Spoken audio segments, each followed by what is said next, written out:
I'm going to give everyone 2 minutes to, in case anybody's trying to download or install things, and then we will start.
Mr. Mayor, whenever you're ready. Okay. We will call this meeting to order. Sharon, take the roll, please. Councilmember Wenger, Here. Councilmember Richards, Here.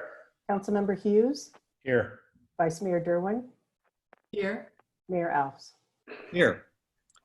Okay, we will start with oral communications. If anyone wishes to address the council on an item not on the agenda tonight, please raise your hand now. I see Ray Rothrock's hands up. Ray, go ahead. Thank you. Good evening, everybody, and hope everybody's well and safe.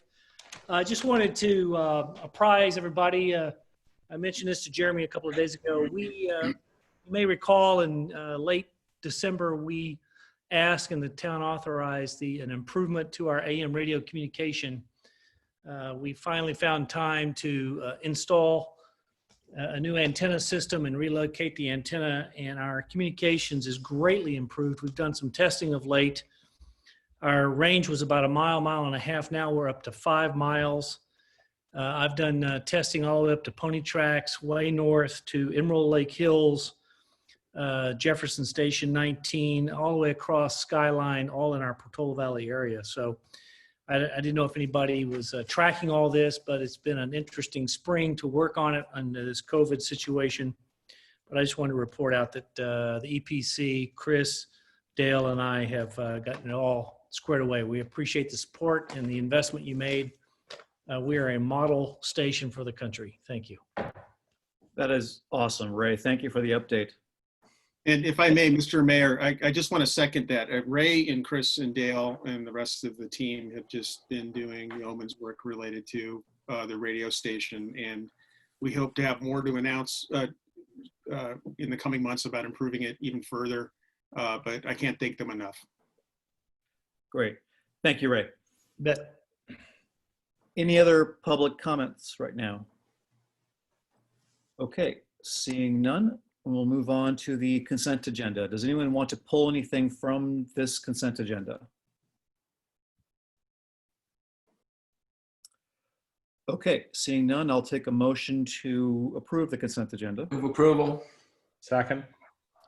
Moved by John, seconded by Craig. Sharon, roll call vote, please.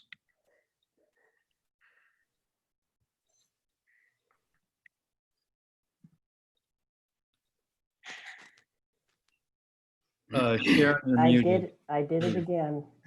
Councilmember Wenger, Aye. Councilmember Richards, Aye.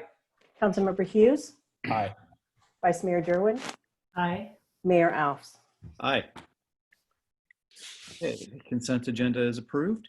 We'll move on to the regular agenda, starting with the report by the town manager on the COVID-19 update. Jeremy. Thank you, Mayor Alves, members of the council. I want to keep my update brief tonight because the other items on the agenda will actually have many of the items that I would normally report here. I think the most important update is that the county has revised its shelter-in-place order, and certainly we'll be discussing the specific elements of the order under item 5, the reactivation of full government service. For those residents who wish to view the order in its entirety, you could go to the county's website, and I'm going to show that in just a moment.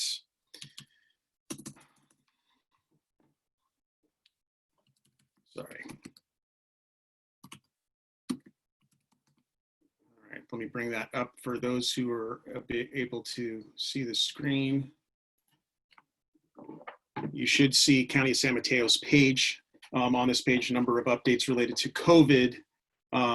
If you go down to shelter-in-place order, that information is listed here, so you can find the order in English. So I encourage everyone to take a look at the order, and we'll certainly have this up as we're having an engagement about how it applies to the town. I actually do want to leave it there, Mr. Mayor, and then let us transition into item number 5, because I think it's important to weave these together. Thank you. Okay, thank you. Are there any questions for the town manager on item 4, which I believe will quickly morph into item 5. So I would suggest we simply move on.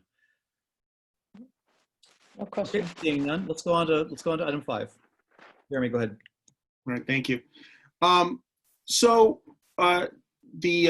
Before we start, I want to introduce the management team is on the Zoom call tonight.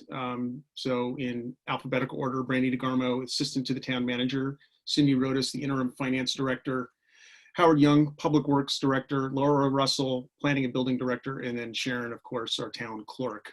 They're here to answer any questions that you may have or provide any additional information you'd like about how we came to the recommendations and the questions that we have, starting on red page 26 under the staff report. The conversation that the managers has been having has been primarily what started at the highest levels. We wanted to provide you with some potential goals to consider that would guide the reopening of the full town suite of services that have been unavailable during the COVID pandemic. Those include planning and building services. Those include rental of our facilities and the like. So what I'd like to do is just pull out red page 27 in a share so we can start with those goals and I can describe them. Do you see that now? Yes. So these were the 5 goals that we drafted together.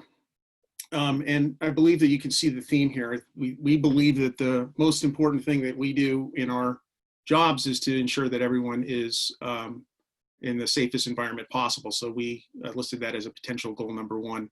We also did not want to do anything that risked further spread of current COVID cases or a closure at some point in the future. Number 3, we thought it was really important that we set expectations appropriately as we move into this next phase that as someone I was talking to earlier today said they're chomping at the bit to get going on their construction project. I don't blame them at all, but we also want to roll out the services in a way where we're able, from the staff perspective, to actually complete the tasks, meet any statutory requirements that we have to meet, and set expectations appropriately in a way where people know when that service is going to be available.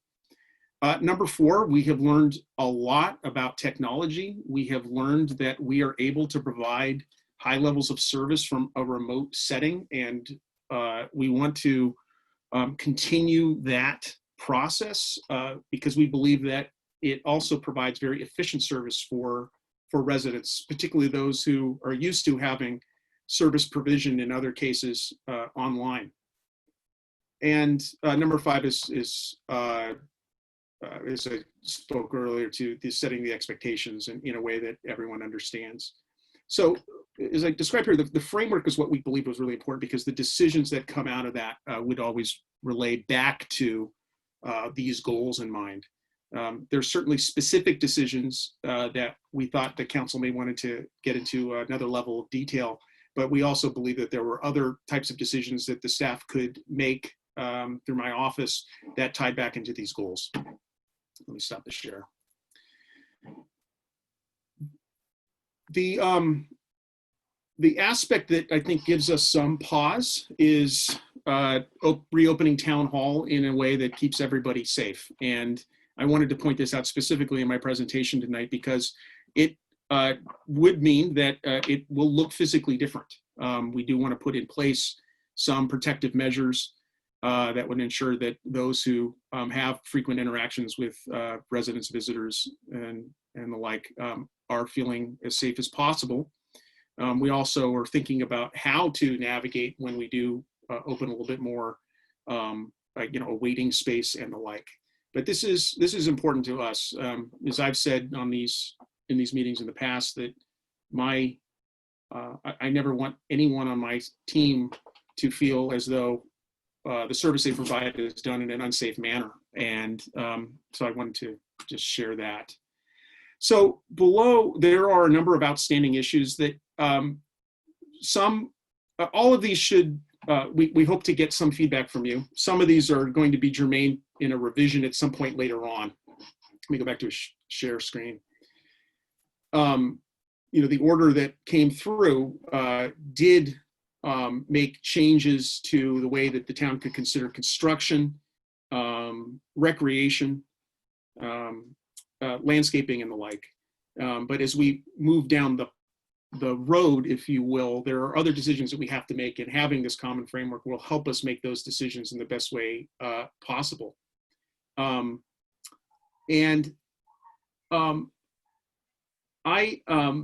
would point out number 5 here. We think it's very important that a subcommittee of the council participate more actively than the full council would in these decisions, as we've had a subcommittee to work on COVID-related issues and COVID financial-related issues. So we would certainly be hopeful that the council would make that appointment tonight. So as we're considering some reopening or reactivation issues that we might find to be, I don't know, they need to be controversial, but worthy of that discussion, that we can have two council members to bounce that off of. So I'd like to talk a little bit about the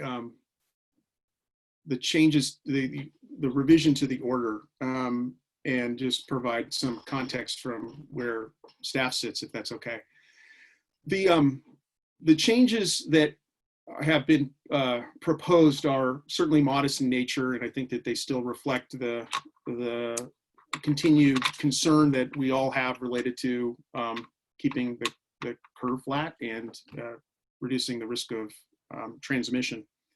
And the activities that were laid out as new or allowed now are not surprising. They're the kinds of activities that are low risk. I think most people would agree to that. So outscape landscaping work, there's no concern from our perspective on that issue.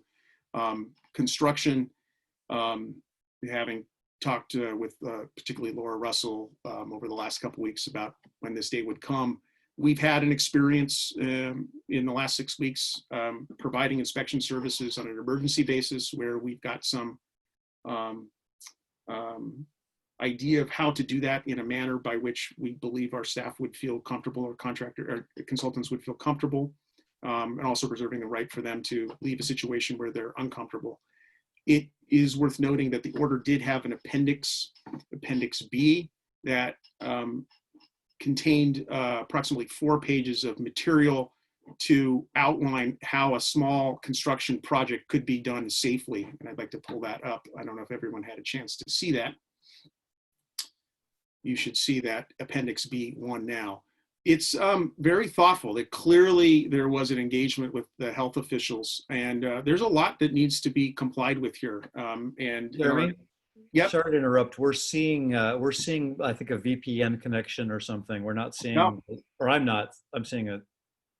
Try I'm not that seeing again. your screen. I'm seeing.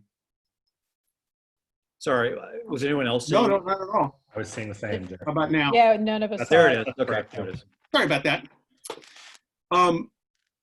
As I was saying, a very thoughtful approach, and it's comprehensive. There's a lot that a a contractor would have to do to demonstrate that they've got a safe construction site.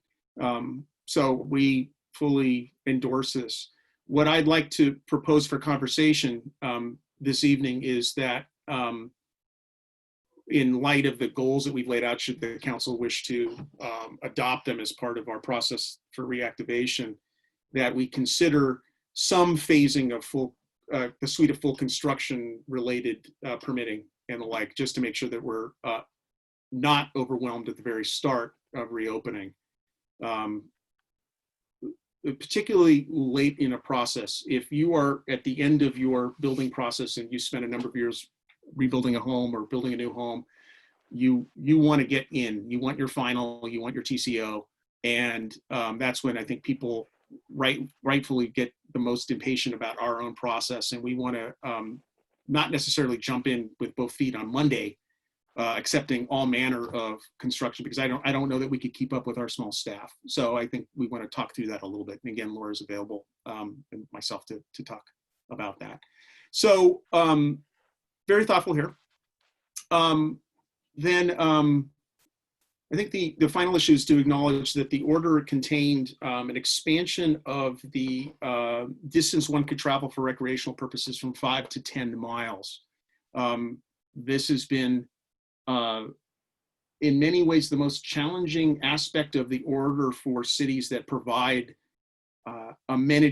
outdoor amenity, particularly that amenity that attracts people from outside of the city. So the coast with their beaches, and they did take a different track than some of the parks.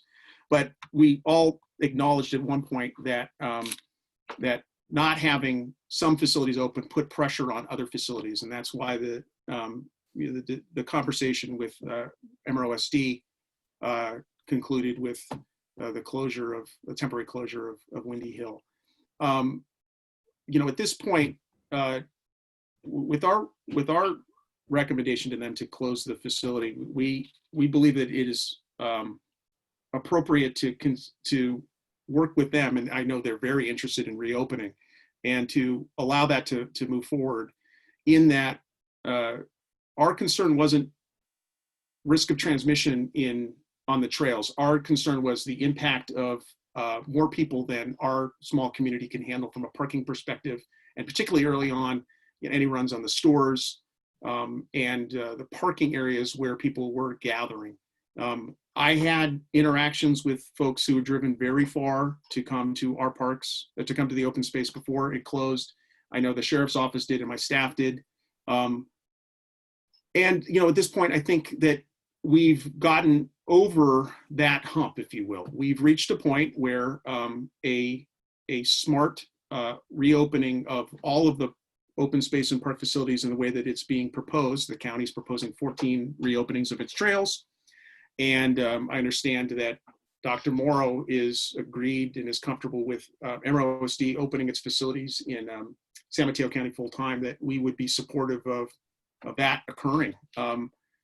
That's in the conversations that I've had with MROSD over the last couple of weeks. There have been areas that I think both agencies have had concerned about, whether all trails should be open to two-way traffic or one-way traffic. So there's some trails in MROSD that we believe would be best if it was one way. Betsy Crowder's a good example of that.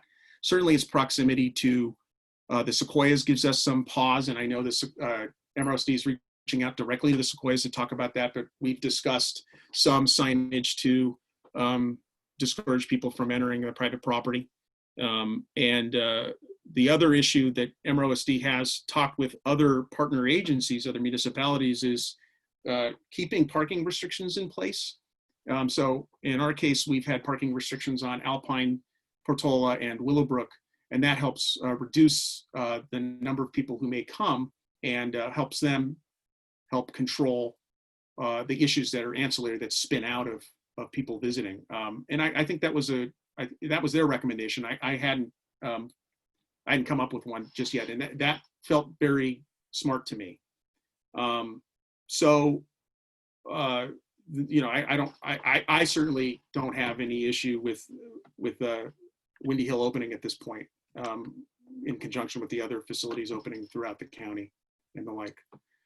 So I'd like to leave it there. I'm sure that there's lots of questions, and if it's helpful, I think maybe an initial, certainly take some questions, but an initial focus on the goals, I think would be very helpful. So we know how to tackle some of the smaller issues, the specific issues, anything that comes up in the next period of time.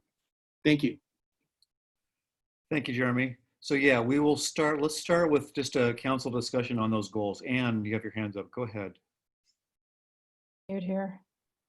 Jeremy, thank you for that. And the one thing and this is a question really from your report, is that the timing that you've tied all of this to in terms of how you speak about the phasing and the approach on the phasing is related to the 30-day period after the end of shelter in place. And what we got today was an easing of the shelter in place. Mhm. So I'm looking at this and thinking about the things that would happen now, which is prior to the end of the shelter in place versus within the next 30 days.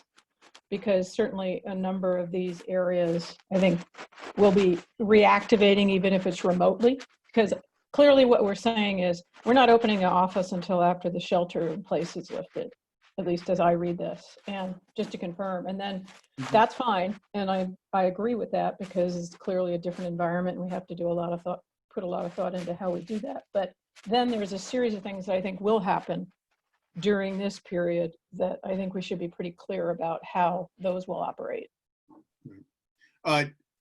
Yes, first I think that you read the staff report correctly in that opening of town hall to appointments and the like, I think comes, well after the order's been lifted. And the reason, I gave myself and the staff some flexibility in the 30 days. The idea was that when the order's lifted, we may still need some time to ensure that we can deliver the service in a way that makes the most sense. So I think a good example of that is at some point the order will be lifted and we'll be able to have gatherings again. So people will want to rent the facilities. We may not be able to do that day one. It may take us a week or two to sort of catch up into that. I don't know that's for sure, but I like having a little bit of flexibility in there. Obviously, we've got more time to think about this and we can put something in place. Town hall opening would come much later until I think we could all feel pretty safe about going in there and having engagement and putting in some of the amenity and protocols and hardware. But yes, I think tonight's conversation is just that, is the council giving us some direct guidance on where these things might kind of fall in that process. 30 days that may be way too much time, but I wanted to start there.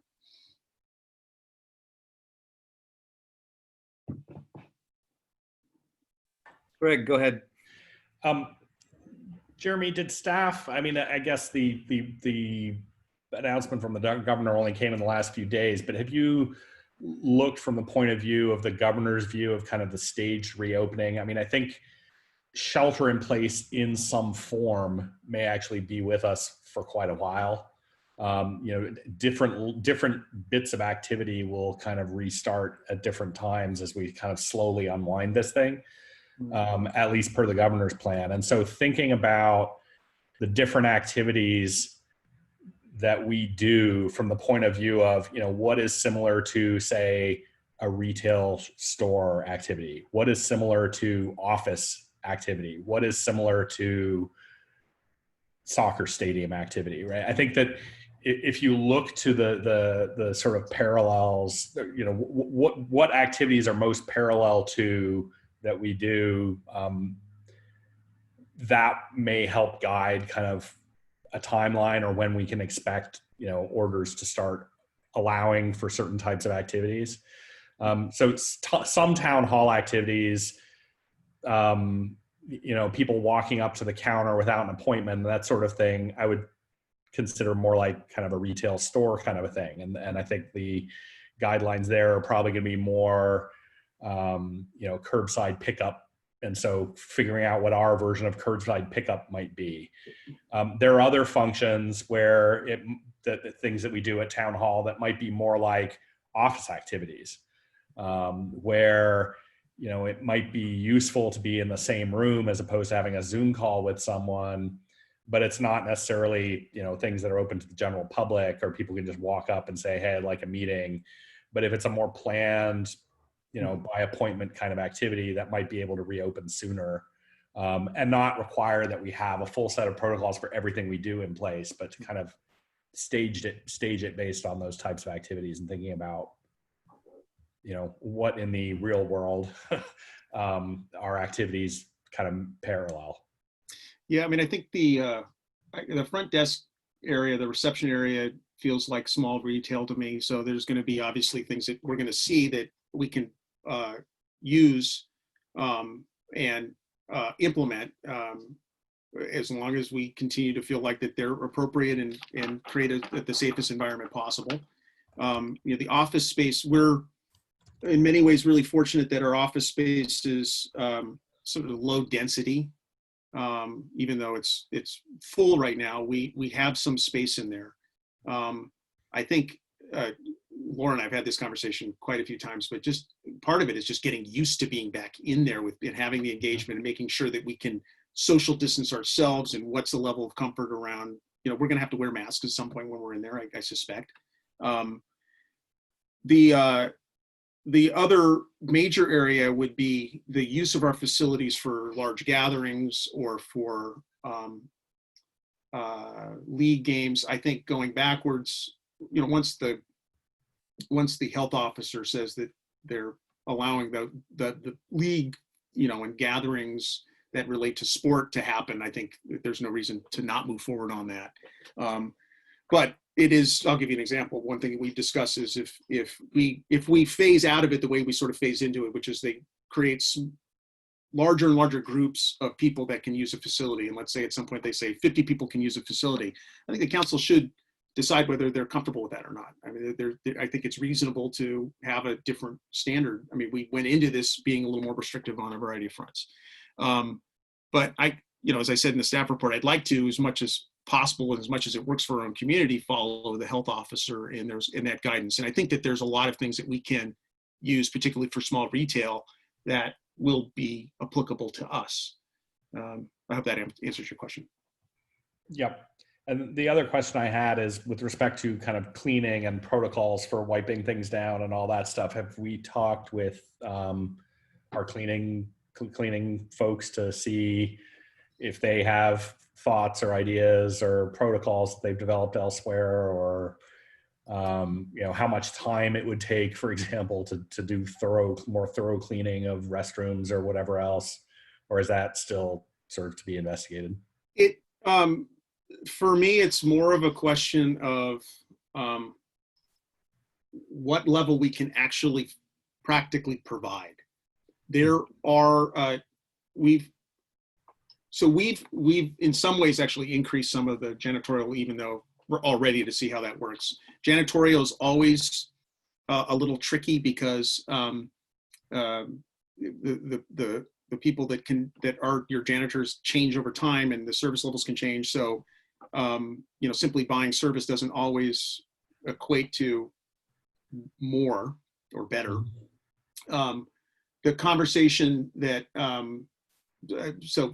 I'll bring us back. So I've been sharing a group of city managers and parks officials to look at reopening parks, and we're providing additional guidance to the county on that front. And this has been an issue that we've discussed pretty seriously.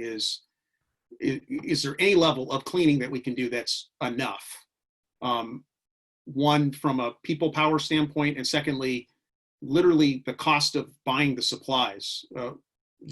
The county at one point suggested to us on our call that if they were cleaning facilities twice a day, the way that they'd like to, given how hard it is to get supplies, they could run out of supplies in about a week.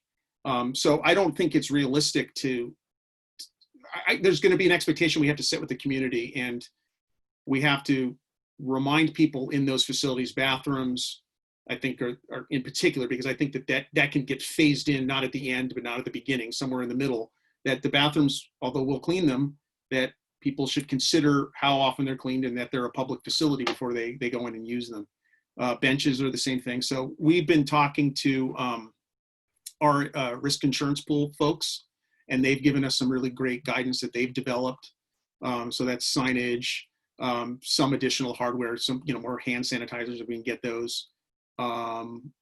There's longer term things we need to consider too. The less things you need to touch, the better off we are. So there's going to be some investment in our facilities, whether it's doors that don't require you to touch them or doors that you can push against one way or the other. Anything in a bathroom should be hands-free. But most importantly, we're not going to be cleaning things 7 times a day. It's not going to happen. No one has that capability. No one has the money to spend on cleaning supplies. Yeah. Okay. Thanks. Mary Ann's got her hand up. Go ahead.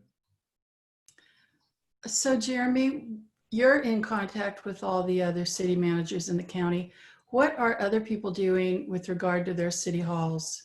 Is anybody planning to open up next week? The only city that I have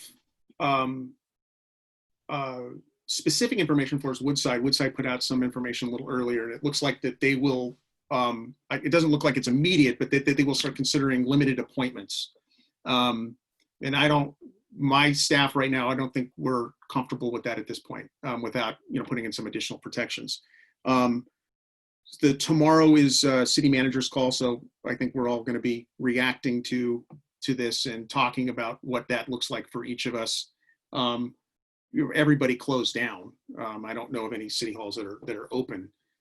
So I think that everybody's going to treat it a little differently. I can tell you that at least one city has reached out to us asking us what we're doing on some of these issues, which a lot of pride came from that email. So I know that other communities saw us as leading in this and want to understand where we're going as it relates to these types of issues. I'll have more to provide in the coming days. Okay. John's got his hand up. John, go ahead.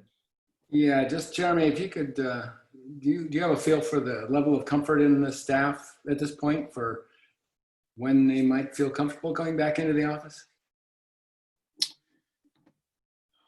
I think we all have various degrees of nervousness around it, and we all have our own tolerances for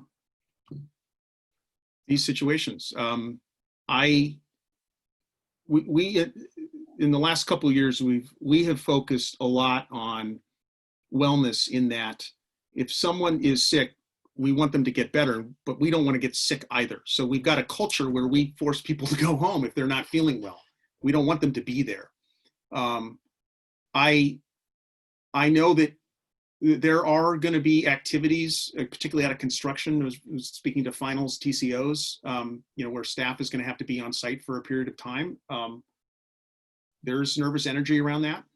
I don't think anyone wants to feel like they have to go do something that puts them at risk. I also know that the staff is very eager to start engaging with residents in the most normal way possible. We all work in Portola Valley because we get to see people and have relationships with them, and we miss that terribly. So I think it depends on the member of staff. I'm certainly not going to order anybody to do something they feel uncomfortable with. I think we've all had very reasonable conversations around that, me with my team and the managers with their teams. We knew this day was coming, and I think we're ready to try it out in the safest way possible, as long as we've got the strong goals to help support that. Okay. Thank you. Thanks. Anything else, John? Okay, Mary Ann, go ahead. Now that I'm reading down the page, I think this is going to come up. I just had a question about construction. Are we going to discuss whether we're going to open all construction or if we're still going to restrict some construction? Yes, that is a conversation I'd love the council to have tonight, specifically around that. I think we're ready to move forward on a broad range of construction activities without restriction, other than perhaps giving us a week to ramp some of that stuff up. And Laura, if you want to speak to that, raise your hand. And that's mostly just to make sure that we're not overwhelmed, and that we're meeting resident expectations. They expect high level of service from us. They should expect that. And particularly, people are used to calling in and getting an appointment for a building inspection the next day. They're used to getting in very quickly on their TCOs and finals. And there's a lot of energy to get going. And if everybody comes in the door at the start, we're gonna have a lot of frustrated people. So I wanna provide, I'm certainly looking for some guidance from the council tonight, but I also wanna provide Laura with some flexibility to make some on the ground determinations on what things happen when. But this is a relatively short time frame where we would see everything back to normal's sort of a misnomer, but closer to normal than possible. I will say that the staff has bent over backwards to figure out ways to embrace technology to allow online applications and permitting and reviewing plans, and some's in place, some more's coming, which has been great, because we think just when we get back to a period where we're not talking about COVID, that people will like that for the efficiency purposes. But yeah, I think the primary issue would be if a week would be acceptable to the council to let us ramp up into it. Let me get very hyper specific here. There were people who were scheduled for inspections when we shut down. Those are people we would like to go to first to get those going. There were people we knew were going to come in and submit applications. Those are the folks we want to contact first. And that's not subjective. We know who those people are. We've been communicating with them, and we want to set that expectation with residents. And I had one more question.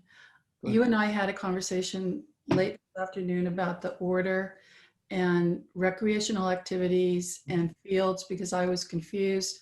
Can you clarify in the order what you can do on a field? Sure, and I would, Cara, please jump in if I'm reading this incorrectly. The way that I read the order is that gatherings are still not allowed, so that prohibits certain activities, I would say picnics and things of that nature. The order also does not allow contact sports or sports where there's shared equipment. So there's a whole variety of those activities that aren't allowed. But there are some limited activities that allow for some social distancing that don't have contact. So skate parks is the one I think is most germane to us, although I don't know how to differentiate the skate ramp from tennis courts. I don't think that that's possible in our community. So, and families can continue to use the facilities as they've been using them. What about pickleball? I don't believe pickleball can be, the tennis courts are not open. So I don't see a way to do that. I have not heard completely from the community. I may be misreading it. And no soccer? No.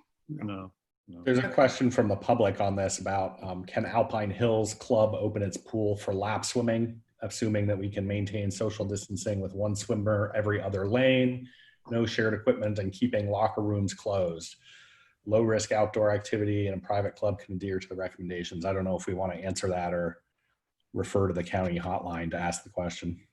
I would not want to answer that. I know that's a terrible answer, but I would be uncomfortable answering that at this point. I would defer to the county and our town attorney. Sorry to put you on the spot, Cara. But I don't know that that's necessarily our place to make that kind of interpretation. I think maybe 211, if you call 211, the county can probably provide some guidance on swimming pool. Cara, do you want to weigh in on that? Sure. So I think in general, Jeremy's description of the types of activities that this particular order permits is spot on. I'd also add that I think it is an evolving area. I was on a call with the county council that drafted the order, and his thinking was that the counties at this point want to stay largely in sync with one another, and that they also want to stay in sync with the state, but there will be some evolution in this area, of course. I believe Santa Clara is permitting, for example, tennis but it does, it's for the most part, tennis, it has a shared ball. So maybe you can, and so under this a strict interpretation of the order, tennis would not be allowed, or pickleball either. And I'm not sure with pickleball if you can get the 6-foot distancing at all times. So pickleball is probably a different situation than tennis. But so as of right now, any type of shared equipment is not permitted, but I do see an evolution in this area. And The swimming pool, that did come up on the county call, and as of right now, the county is not recommending that swimming pools, public swimming pools, or communal swimming pools reopen. But again, that might be an area if a private club can show a very strict social distancing protocol, county may be open to that. Okay, but in the current order, just to clarify that, the current order is not allowing swimming. Yeah, it actually specifically, I'm just reading it now, it actually specifically calls out pools, spas, barbecue areas, picnic areas, dog parks, a couple other things specifically as being required to remain closed. I'm sharing that part Okay. of the, All right, yeah. that's pretty tight. Okay, Anne had her hand up. Anne, go ahead.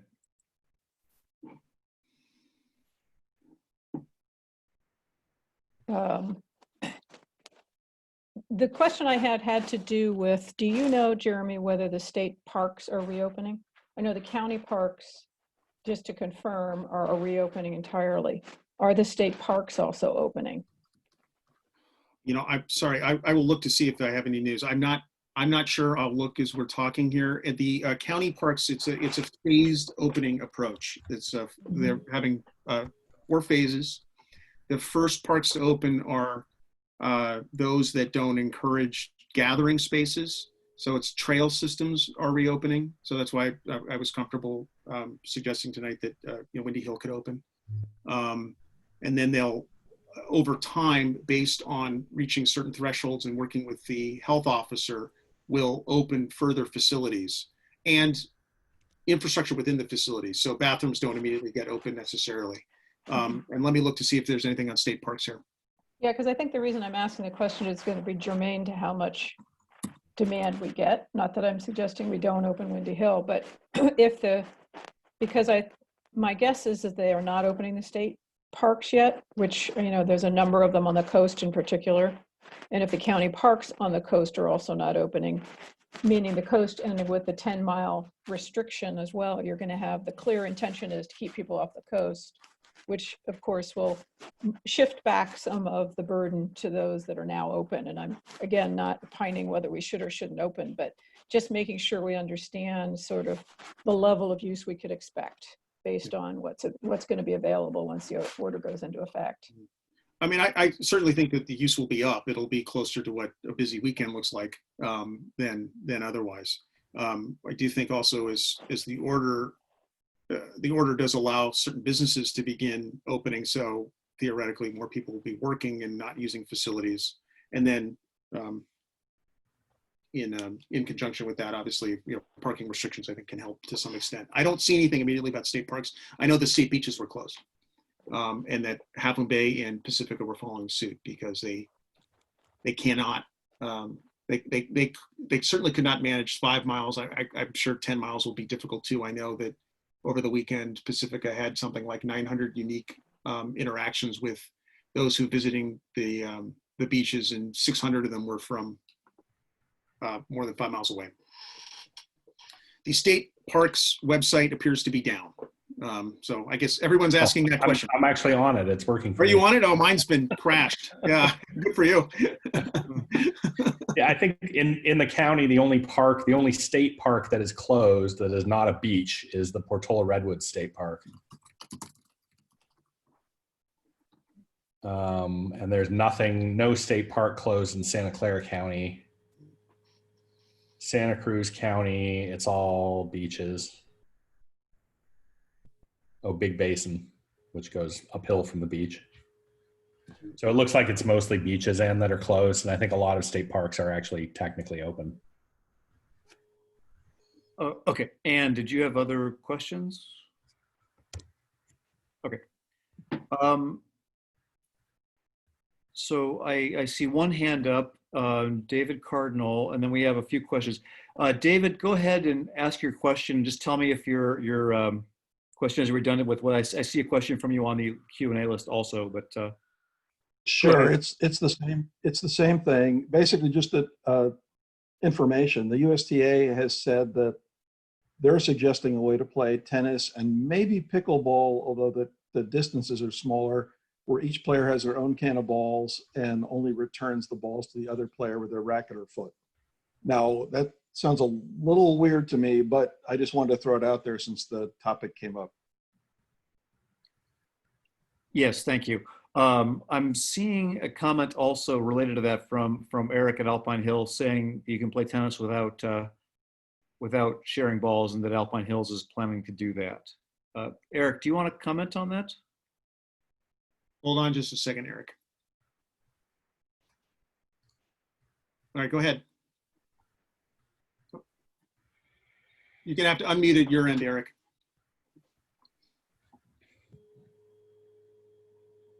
Okay, can you hear me? Yes. So, we believe, and after reading the new order many times, we believe tennis can be played by following all the guidelines, social distancing, safety requirements, all of those things, as long as we provide an area or provide an environment where we're not social gathering, which we believe we can do. Tennis lessons, a student doesn't have to touch one ball. The balls are fed to them. They return the balls. The coach picks up all the balls, staying 6 feet away from the student, and they go through that exercise again. Very safe, social distancing. Obviously, people that feel that it's not safe for any reason wouldn't participate.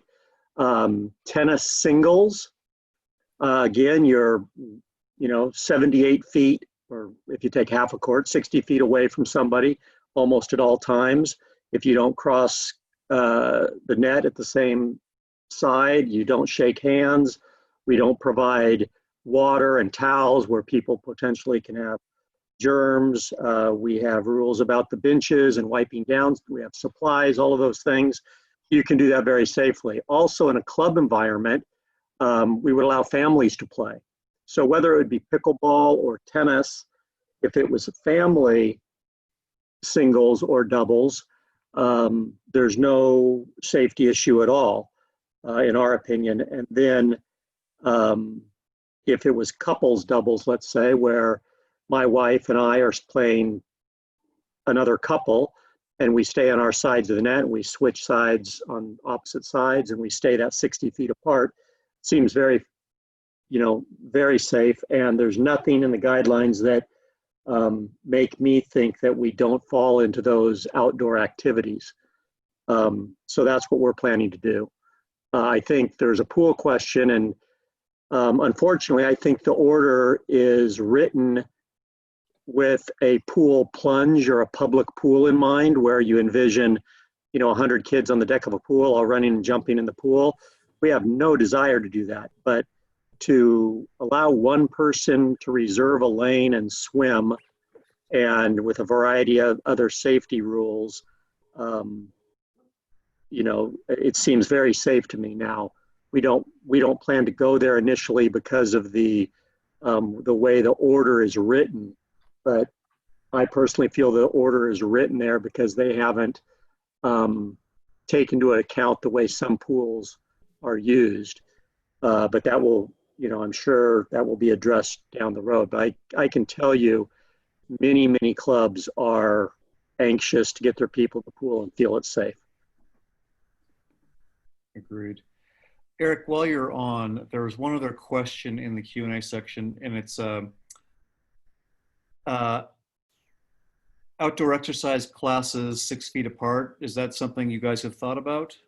Yeah, we've thought about that, and we've thought about personal training where no one is sharing equipment, or the classes where nobody shares the equipment. People have to bring their own equipment, and that again, the instructor is more than 6 feet apart, and it's outdoors, and everybody stands more than 6 feet apart.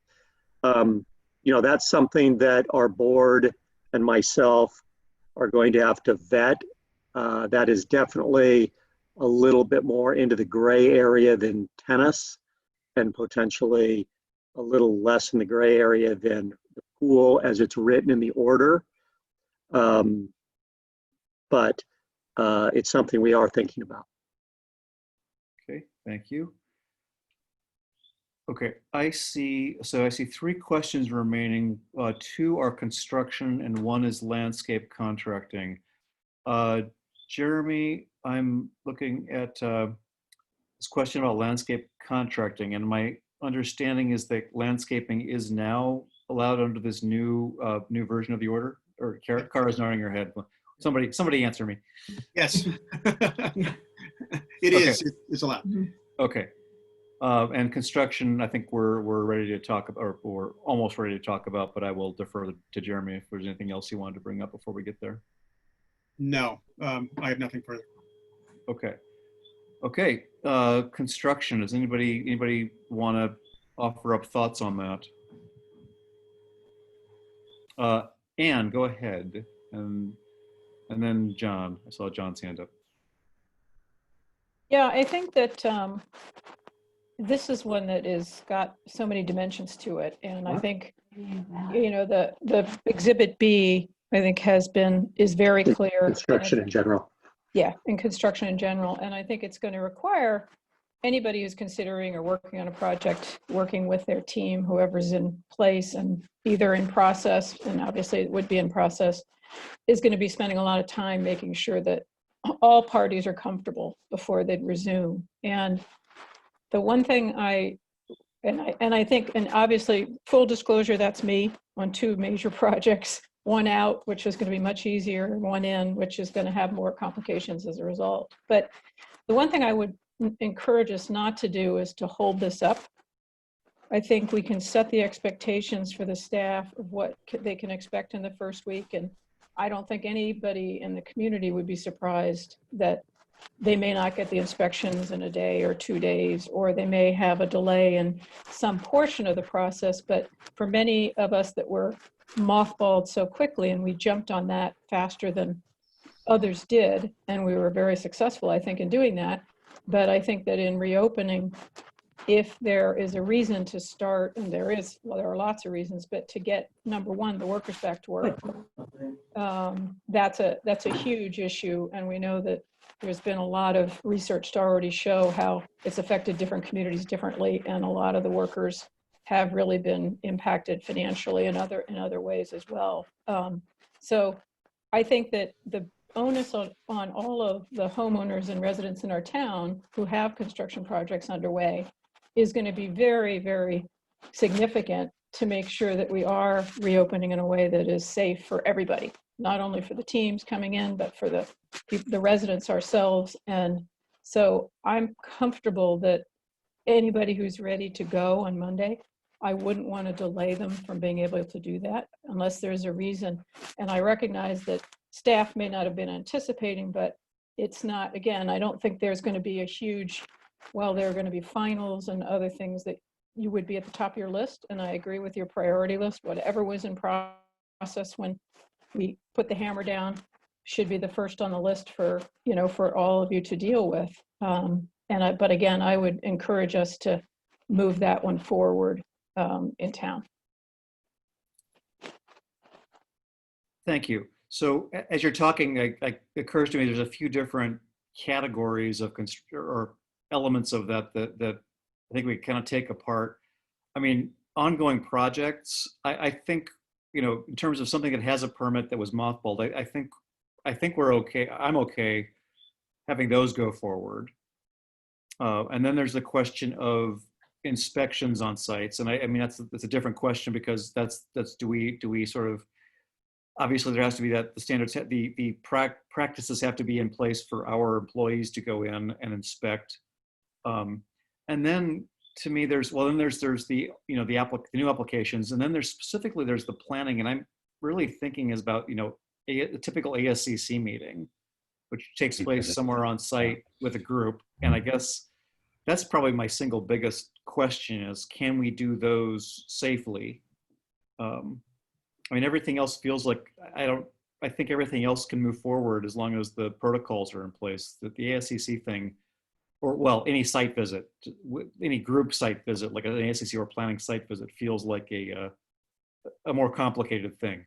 Craig, do you want to start with that one? Yeah, it's a question for Laura, I think. With these appendices B that have just been published with this health order, for any site visits that we might want, or for any construction project to resume, would we, as a requirement for that, require the contractor to show us that they are in fact complying with or have plans for those protocols? Yes, that's what I would expect. As you can imagine, we're still responding to it. We have had lesser protocols in place for the minor emergency and urgent building permits that we have been doing inspections on. So we do have a little bit of our own protocol that we've been using. So we would need to take the county protocol and integrate some of it that we've been using. And we're learning from some of our colleagues that are doing inspections as well. So I would want to make sure that we have the discretion at the staff level to make sure we can establish a protocol and be able to uphold that, because I do think what they provided is pretty thorough, but we may want to add some additional things. And then I'm just reading the appendix. It considers a small project, because there's one for small and a different level of protocol for large construction. Commercial projects, anything 20,000 square feet and less would count as small. Is Alpine Hills under 20,000? I don't know off the top of my head. The main clubhouse building is substantially complete, and they have a TCO to be using it anyway. So the construction that's happening there is on the roadhouse building, which is certainly that would be a lot less than 20. Yeah. So what I was going to suggest, it's less than 20. I was going to suggest if we could look at it, if there's some way of getting it to be the lighter protocol, if it's still safe, that would be. As I recall, the big new main building was 12, and yeah, so then it won't be over 20 anyway. So I think, Eric, you wanted to comment on this. Why don't you go ahead now? Well, everybody looks at these things differently, and so in as far as our projects, I can't speak to all projects, but in the scope of things, again, a commercial project, maybe I'll talk about commercial projects instead of residential. Our project has none of our staff in that building, and no public is in that building. There's a separate entrance. The only people are there are the subs and Vance Brown, our general contractor, who has a long list of protocol that they have sent me about their operating procedures. So the danger or safety to the community, our members, is way less than going to Roberts Market. I mean, it's minimal, and if non-existent. And so the only area of safety that I think is a slight possibility is staff members from the town that have to come in to do inspections. But again, in our project, that is easy to do with safe distancing and not touching things, and it seems, again, very safe. One of my concerns, and it's a big concern, and it's financial, and it's probably selfish, and so I don't want to confuse safety with financial, but Vance Brown, looking at the county order, is ready to start work on Monday, and they feel they can do that fully with abiding by all rules.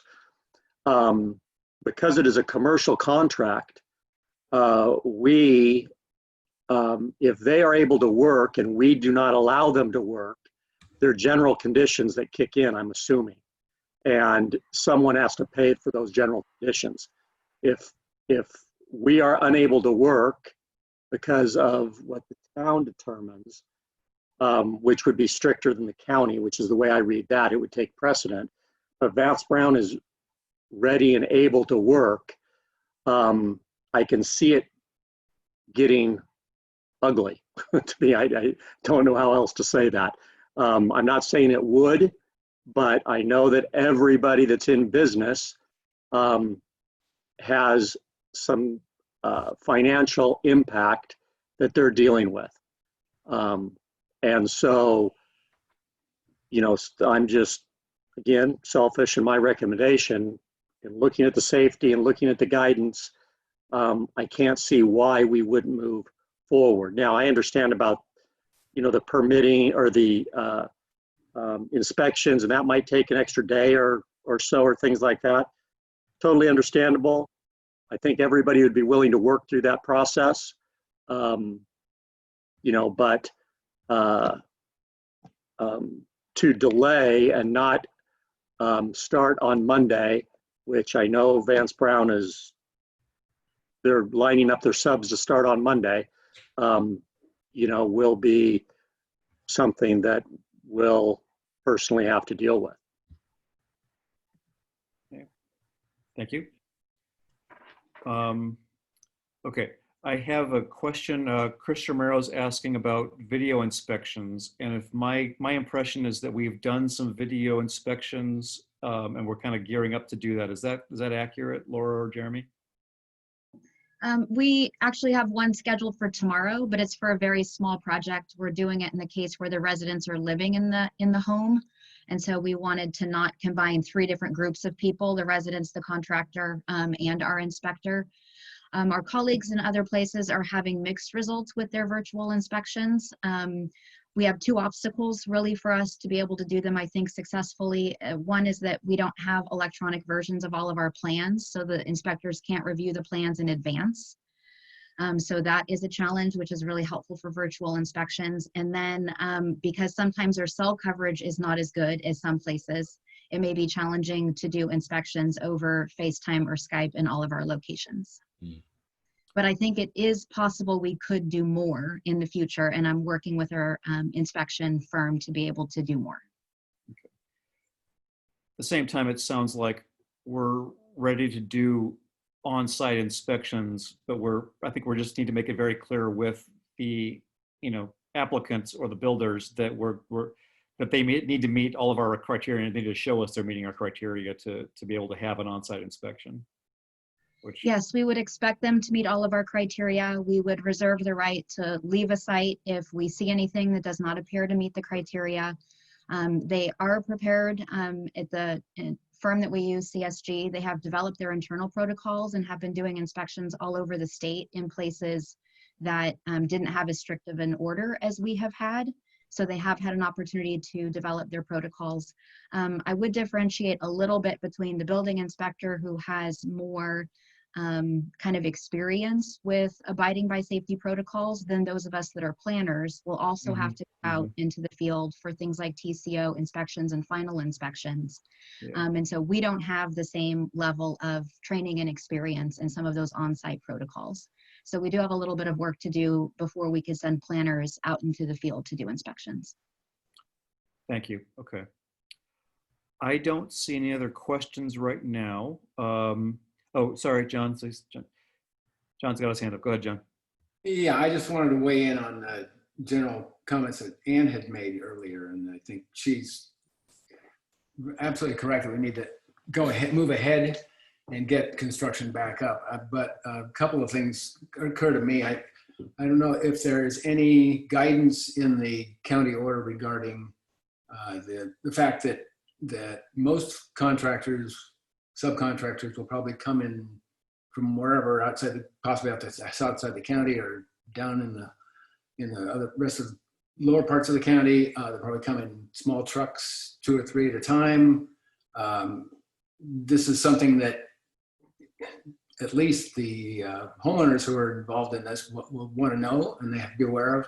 So it's really going to be incumbent on homeowners, partially on us, to let people know that there is this increased level of potential cross-contamination, so to speak, that we're not going to have any control over. On the other hand, I don't see that we have any choice but to start moving ahead with things, but people have to know that there's some potential risks. Yeah, I agree.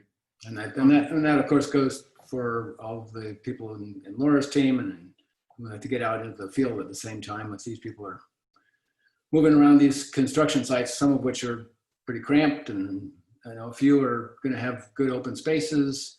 I mean, really, it's all about being able to keep distance, and that's what's made us fairly successful at this point, is being able to make this distancing thing work. And masks might have helped a little bit, who knows? But if we can't keep our distances, we may end up back where we started. So this is, I'm mostly just concerned about getting that message out clearly. Yeah, I don't see anything in the Craig. counting order about the traveling to and from. It's all just about once you're on site. So that is a useful comment, I think, John. Okay, guys, please use the raise hand on Zoom and wait, because I'm sorry, people are talking over each other, and it's very hard to watch your hands go up and the little hands on the screen go up. So please use the raise hand on Zoom for me. Thanks. Anne has her hand up. Thank you, Anne. Go ahead. You're welcome. And I agree with you, John, because that is one of the issues I was talking to our contractor today about, and they immediately said, our guys are coming in separate cars.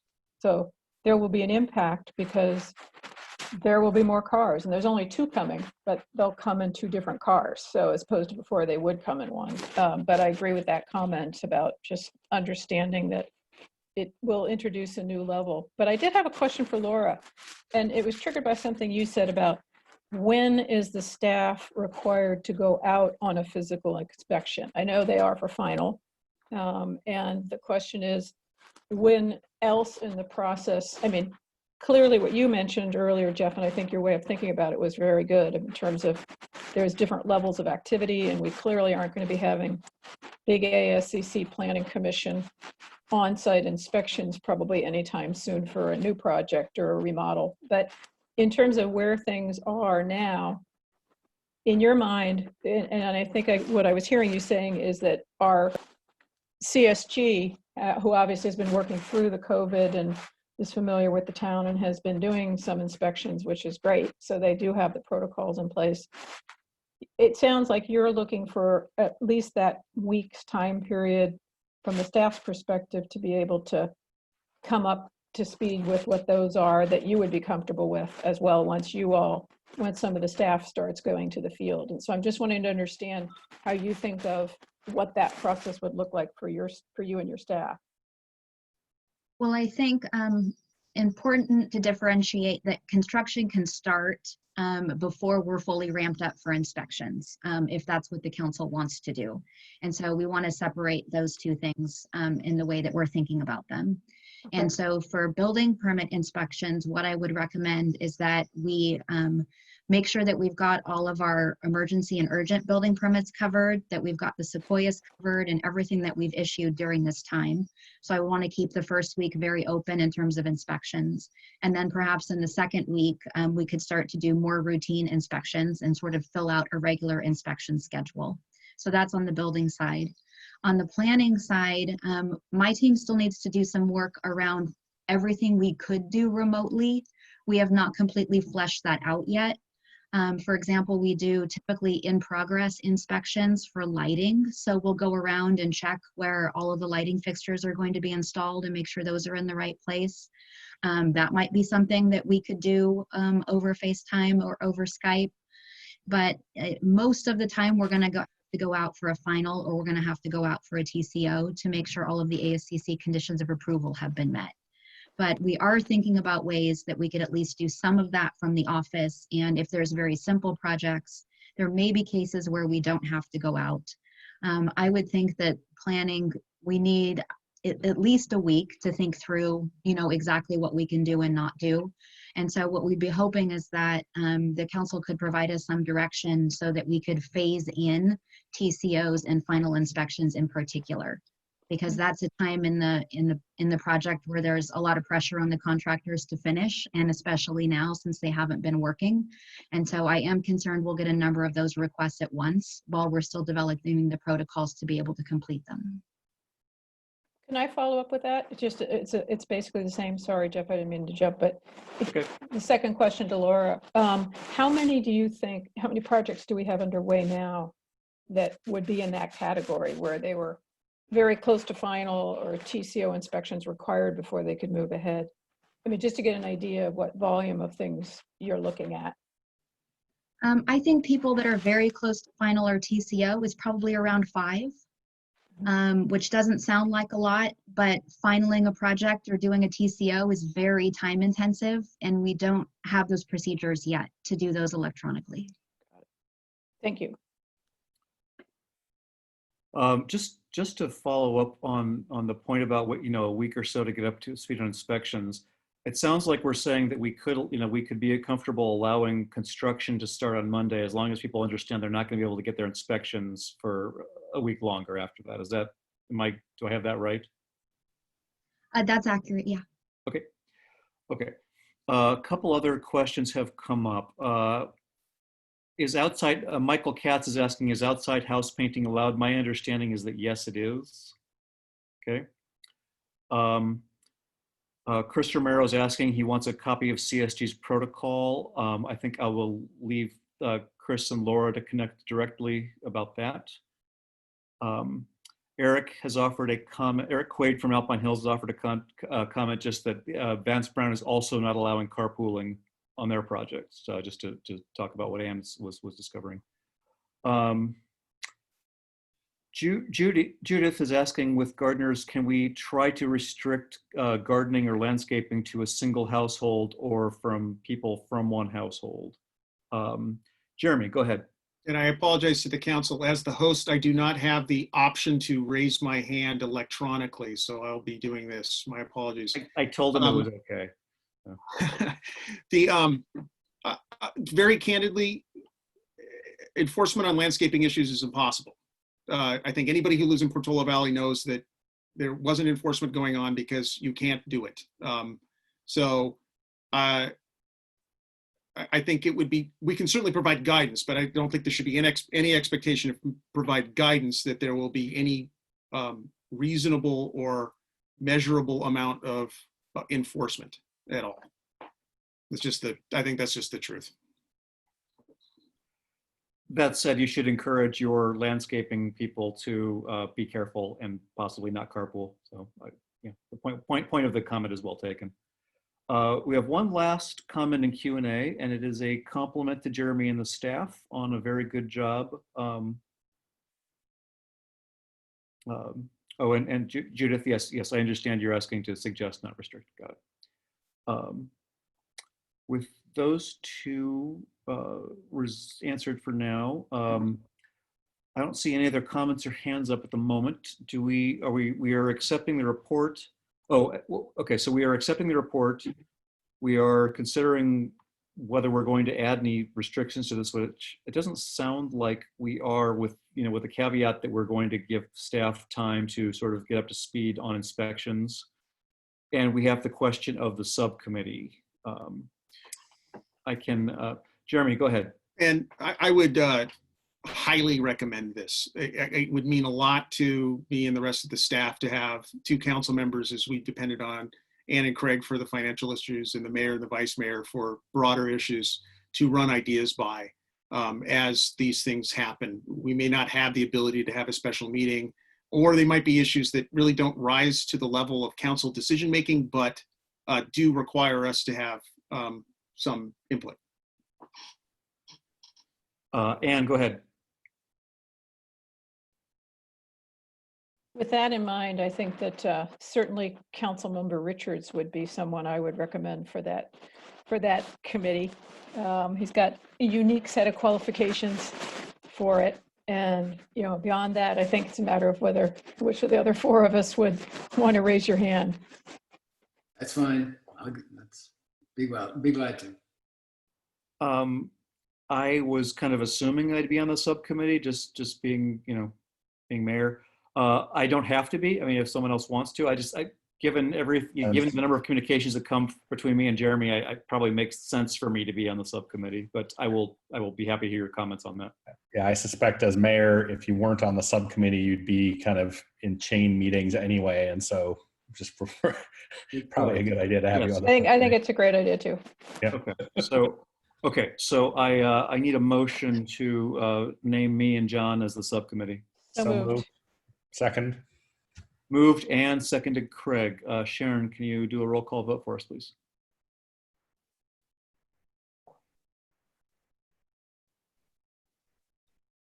Councilmember Wingert, Aye. Councilmember Richards, Aye. Councilmember Hughes, Aye. Vice Mayor Derwin, Aye. Mayor Aus. Aye. Okay. We also need a Jeremy, go ahead. I want to make a comment here. I'm sorry, I should have waited till the acceptance of the report, but I, on behalf of my entire staff, really appreciate the attention that this council is paying towards the safety of everyone involved, but in this particular case, the employees. And I can't say that happens everywhere on a regular basis, and you've given us a space to express that to you. So on behalf of everyone, thank you for that. I'll just say it makes me sad that doesn't happen everywhere. With that in mind, we should probably actually accept the report. I'll take a motion for that as well. So moved. Second. Moved John, seconded Craig. Sharon, one more roll call vote, please. Councilmember Wingert, Aye. Councilmember Richards, Aye. Councilmember Hughes, Aye. Vice Mayor Derwin, Mayor Aus. Aye. Councilmember Derwin was muted, but I saw her lips say aye. Yes, me too. Aye. Outstanding lip reading there. Good. Okay. Thank you. I think we're done with item 5. So we'll move on to the fiscal impact update. Jeremy, Mary Ann has her hand raised. oh, I'm sorry. Mary Ann, go ahead. I was toggling. Go ahead. Did we decide whether we're allowing construction to start on Monday? I believe we did. Okay, good. Okay, with that, we'll move on to item 6. Jeremy. Oh, sorry, Ann, go ahead. You're muted, Ann. You're still muted. I just realized that, did we need more direction on the Windy Hill portion of this? Well, may I? Mayor, Go ahead. so we've been fortunate to have I think a candid conversation with MROSD in the recent weeks on this issue, and I think certainly if there's a desire to do something different than seeing the facility opened, I think that would be helpful, so I can communicate that with MROSD. But just backtracking, so I think staff is comfortable moving forward with an opening with appropriate signage, one-way features. And I do agree with the suggestion that restricting parking will help with for Windy Hill in certain areas of town will help lessen the blow to town. And that I think having providing me with some flexibility to continue that conversation with them, and if anything comes up, that I can check with Jeff and Mary Ann, who are the COVID general subcommittee, to move forward. Yeah. Okay. Okay. We'll move on to the fiscal impact. Jeremy, go ahead. Ann's raised her hand again. Yeah. Oh, I'm sorry. I wanted to just make sure, since it was the decision of the council when we moved to decide to close it, and I agree with the current recommendation, but since it wasn't part of the staff report, I think it's important that we at least realize that we are blessing and endorsing this concept and saying, let's move forward and work with having Windy Hill trails be opened, and hopefully we'll agree with that as it moves forward. Jeremy, go ahead. I just want to amend that slightly if I can. The council didn't take a formal action. I know the mayor and the vice mayor were involved. The three of us had a conversation about what we wanted to say to MROSD related to these issues. And I certainly was appraising the council on that thinking, but there wasn't a formal decision, just for the record.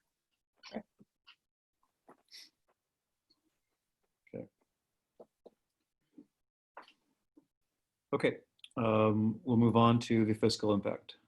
Great. All right. Thank you, Mayor Alpson, members of the council. And let me start by sharing Cindy Rodas, who's the interim finance director, and my thanks to Ann and Craig for working through these issues. So what I wanted to do, what Cindy and I wanted to do in the staff report was provide a starting place for how our budget works. And in general terms, our budget relies on two basic revenue sources: general fund revenue and restricted funds. Restricted funds are just that. They are funds that come in for very specific purposes. Those include, in our case, the biggest expenditures are around roads and right-of-way work. You can only use those funds for those purposes. The general fund, money's coming from a variety of sources, and they can be used for a variety of expenditures.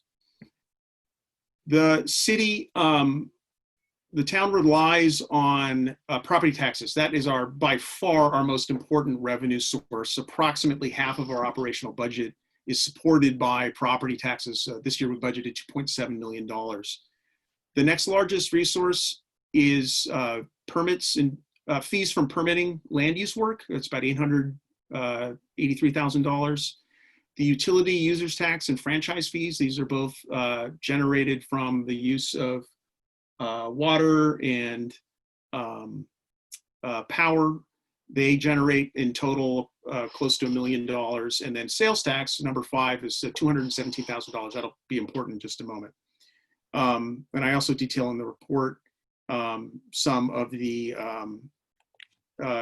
restricted funds, and that's not really germane to this discussion today.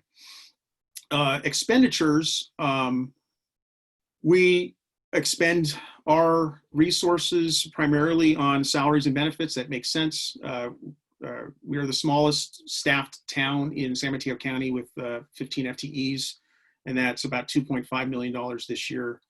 Our next largest general fund expenditure, and there are other funds that support it, but there's sheriff office, law enforcement, service and supplies, $600,000, consultant contracts, because obviously with our small staff, we rely on a lot of consultant contracts, $300,000. And then the work that we do in our town facility is about $200,000. So when the pandemic hit, we immediately began an analysis of the expected impacts on our revenue sources in the general fund. And they are what you would expect. Sales tax certainly is affected. That's true across the state of California. The inability for the staff to provide the normal levels of land use services were impacted by the amount of money coming in for fees. Clearly, we weren't able to rent our facilities and use our facilities for sports, so those fees dried up. Actually, one interesting side effect is franchise fees appear to be higher because people are home. So we would expect that to continue. Now there's a corresponding change in expenditures. Clearly, because there was less planning and building work, there was less money spent on that work. There were a number of projects that we froze in consultant amounts related to general plan, user fee study, and others. The committees weren't able to do their work, so that was frozen. There's what I call a potential freeze to a variety of public works expenditures. That really depends on what we're able to do in the coming weeks. So there's some range in there. And then we've spent some money to support COVID-related activities, renting the electronic signs, spending money on computers to do remote work and the like. So and this is an estimate, as with a lot of budgeting, we estimated that the total net position on the impact from COVID was a negative $43,000. So we made a whole series of assumptions related to revenue flow that will in reality not look exactly this way. I think that the most important one is sales and use tax. So $200,000 in an operational budget of $5.5–6 million is not, even though it's number 5, it's not a huge impact if that radically changed, especially in the short term. We were just leaving Q3, going into Q4. So we just made the assumption we were going to get no sales tax. That's not totally accurate. We're going to get sales tax from Roberts. We're going to get sales tax from the hardware store, and businesses have been open in restaurants for takeout and the like. So there'll be some amount more, but it didn't make sense to us to give that a percentage because we just didn't really know what that would be. We also made the assumption that real property transfer tax would be 0. People are going to sell their homes for sure, but we don't know what that looks like. So those were the big ones. We assumed 0 revenue for parks and recreation and town center facilities in their rentals. That's generally accurate, and there's probably, we're anticipating some either credits or refunds related to that. Those all haven't come through. We froze consultant expenditures because there's a lot of work that we couldn't do and it didn't make sense to do right now. And we were thinking closely about what the impact would be on our budget. Public works expenditures, for the purposes of the analysis, we assumed a freeze, and that's obviously not entirely accurate either, from the perspective that there's work that we've been doing and that we can continue to do. In fact, today Howard and I were talking about some work that we expect to do related to some additional support of our facilities. The committees, they're unlikely to be able to do much of anything else, so we felt pretty comfortable with that freeze.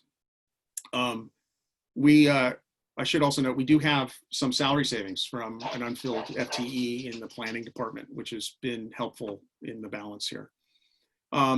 So I think it's a good story to tell in the short term that we're in good shape. This is, I'm treating this as effectively as a budget deficit. This is how it would look if we were doing a budget that can be handled by our reserves.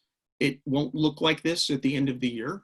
This is a projection. It will look different depending on what revenues do flow in, what expenditures we do, but it's in the universe of being able to be handled by us without having to make any drastic decisions. And that's just not the case in other communities. They're going to be making much more drastic decisions. There are some communities that rely very heavily on sales tax. There are communities that rely very heavily on transit occupancy taxes. They're going to have a different calculus and a different short-term impact and then an impact to the longer-term budget. So that concludes my report. I'd like to turn it over to Ann and Craig for any comments. They were instrumental in reviewing these materials that were provided in the report that Cindy did a lot of really good work on. Cindy's was, up until a couple days ago, a one-woman shop, given that we use consultant services for some of our other duties. So I want to thank her for everything that she put into it. Thanks. John's got his hand up. John, do you want to ask a question first, or do you want to hear from these guys? Sure, yeah, I just, for Jeremy and for all 3 of you probably, has there been any consideration in this era of unknowns that all these surprises keep coming up? Has there been a consideration to look at potential places we might make big cuts if they become necessary?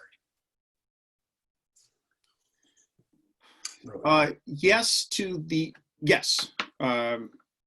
I don't anticipate that being necessary at this point. Where that's in the operational budget. Where I would expect us to be considering changes to our expenditure plans would be as it relates to roads and right-of-way.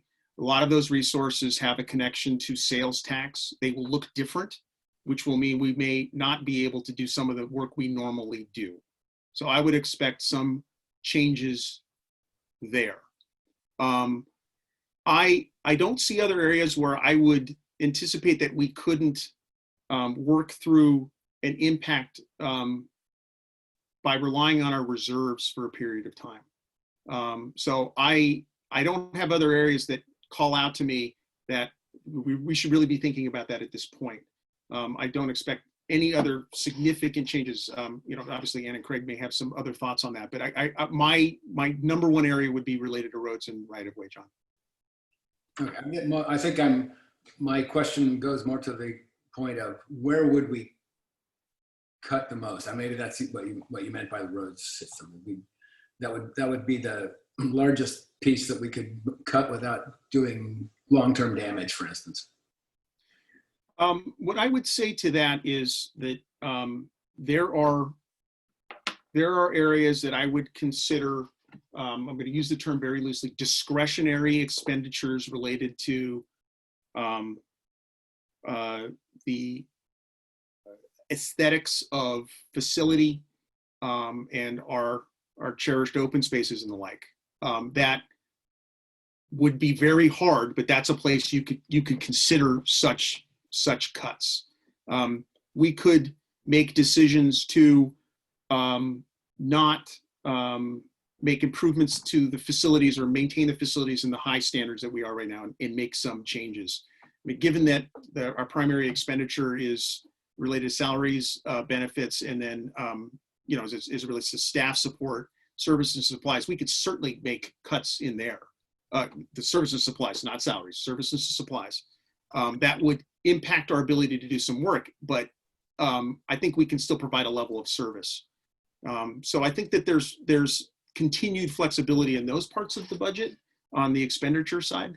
I also would note that I think we're probably a little low on our revenue estimate for property taxes. That might come up a little higher this year. And I'm guessing that we're probably a little low in UGT and franchise, so we would have some support there. Okay, thank you.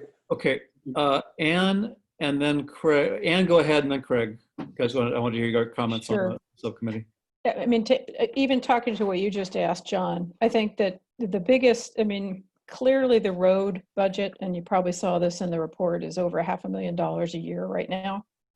And while we won't have many savings as a result of some of that being spent, as you also recall, we dipped into our general fund last year just to completely, and I think the plans were initially in this budget that we would have to be contributing something as well, even in this next budget year relative to the roads. So that is clearly number one sort of item for us to probably address and really continue to look at. And we obviously had a conversation about it just a few weeks ago.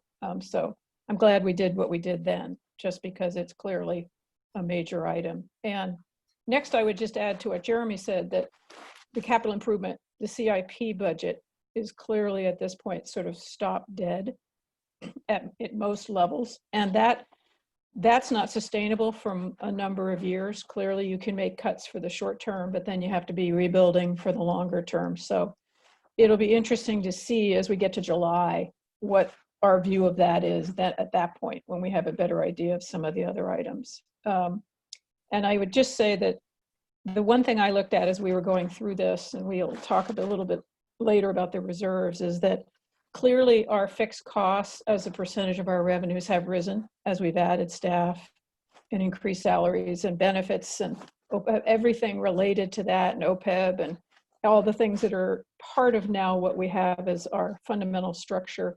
I think that's the last piece we want to touch. And I think that wherever we have variable costs that will, in fact, hopefully be reduced as we've had some downtime, that we won't have to ever tap into that part of our budget. But there's no question that this budget looks very different than the first one I saw 12 years ago, just as in terms of how we are much more professionally managed as a result, but we obviously have a higher fixed cost basis than we used to. Okay, thank you, Ann. Craig, you want to comment? Yeah, I think staff's done a great job in kind of pulling this together, and I think my overall comment in reflecting on it is that I think we're being what I would call comfortably conservative in this assessment, and this gets a little bit to John's question about, if we were to cut something, what would it be?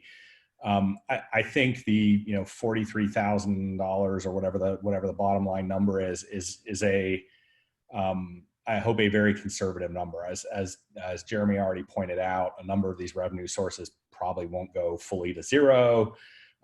Sales tax, a lot of the sales tax we collect in Portola Valley is not sales tax, actually use tax, where people bought stuff on Amazon. Amazon collected the sales tax for us. Most of the stuff that's actually sold in Portola Valley is food and other non-taxable stuff. So we do get some amount of sales tax from restaurants and so on, but I suspect a lot of it we're still getting a lot of sales tax from people just buying stuff on Amazon instead of buying it at the hardware store.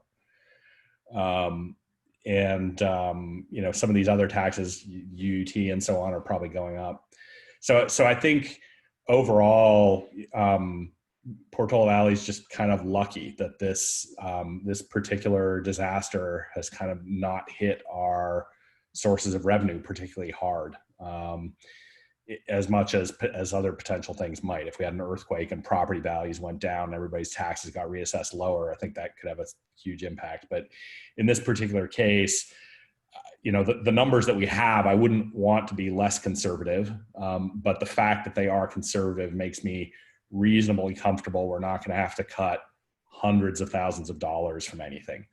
We may want to be cautious and trim 10,000 here and another 5,000 there, but I don't think we need to be prepared to say just not do roads at all. We might say, okay, let's only do $400,000 of roads instead of 500,000 or something like that. But it's given the impact on the revenue side in the short term, I don't think we just need to be cautious rather than really be looking to cut things dramatically in Portola Valley, which I think is, we got really lucky. Especially compared to other towns that are more dependent on sales tax and that actually do have large retail in town, that kind of stuff. Those guys are going to get hit a lot harder than we are. The other thing that I would point out that's not in this analysis, but we've talked about in previous meetings, is our CalPERS unfunded liability will be rising. It won't for 2 years because CalPERS waits 2 years before they send you a bill for anything. But 2 years from now, we are going to be getting a bill from CalPERS saying, hey, your unfunded liability has gone up and you should probably kick some more in. So we don't need to worry about it right now, but as we go through the budgeting process over the next couple of years, we should be just spending a little bit of time thinking ahead to that, because that will be probably a more significant dollar amount. The CalPERS fund has held up reasonably well from what they reported so far. But just the sheer scale of it means that there is probably going to be a large total dollar shortfall, and we could easily get a bill for a couple $100,000.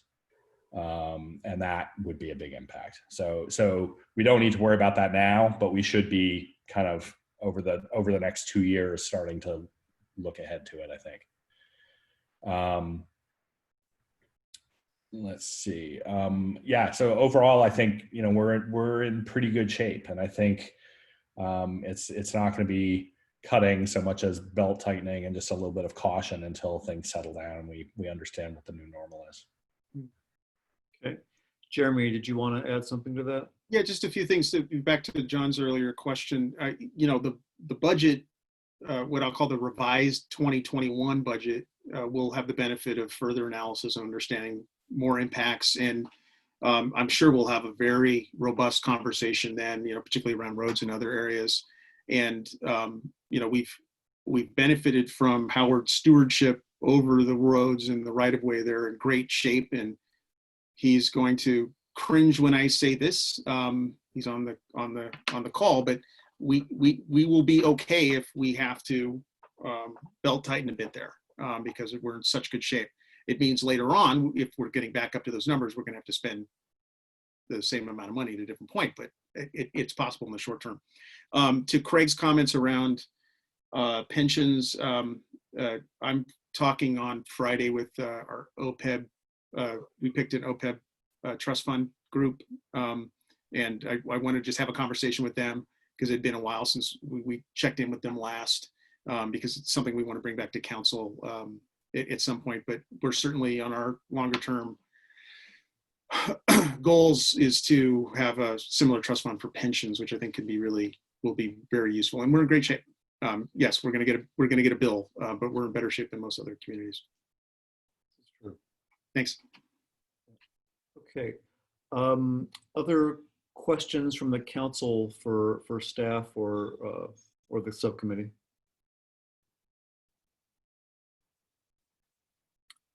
Okay. I don't see any comments from the public. I see two questions. Well, I see one comment and one question. They're not related to this item. So if that's the case, then we could accept this. I could take a motion to accept the report. So moved. Second? I'll second. Okay, moved by Craig and seconded by Mary Ann. She hasn't. That's right. So Sharon, roll call vote, please.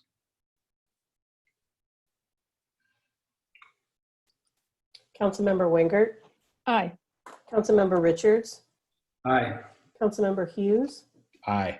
Vice Mayor Derwin, Aye. Mayor Alves. Aye. Ann, go ahead.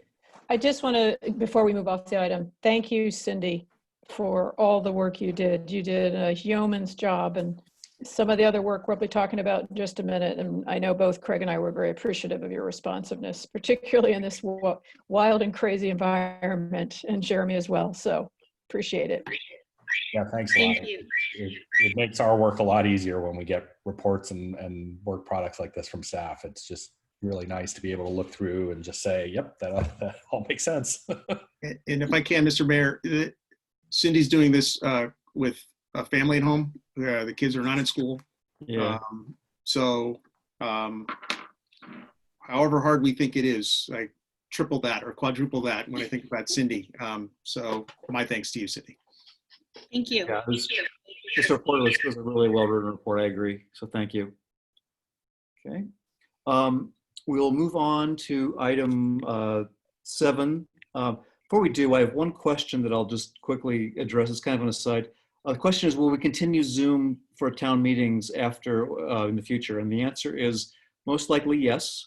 We're not sure exactly what it'll look like, but we'll probably continue to have some kind of video presence, including the recording of the meetings. We were just talking about them this week. So anonymous attendee asked if we would be continuing to Zoom, and I believe we will. So short answer. With that, we can move on to item 8. Oh, and the other comment was from Leo, who's the manager at Portola Valley Ranch, just thanking us for our support. And Leo, thank you. So good to hear from you. Okay, Jeremy, do you want to introduce item 7? Sure, very briefly, and then I'd like to turn it over to Ann, who's been taking a leadership role in this aspect of the COVID response. As you've heard from me at previous meetings, the county has created a program called SMC Strong to support small businesses, individuals, and nonprofits during this time of need.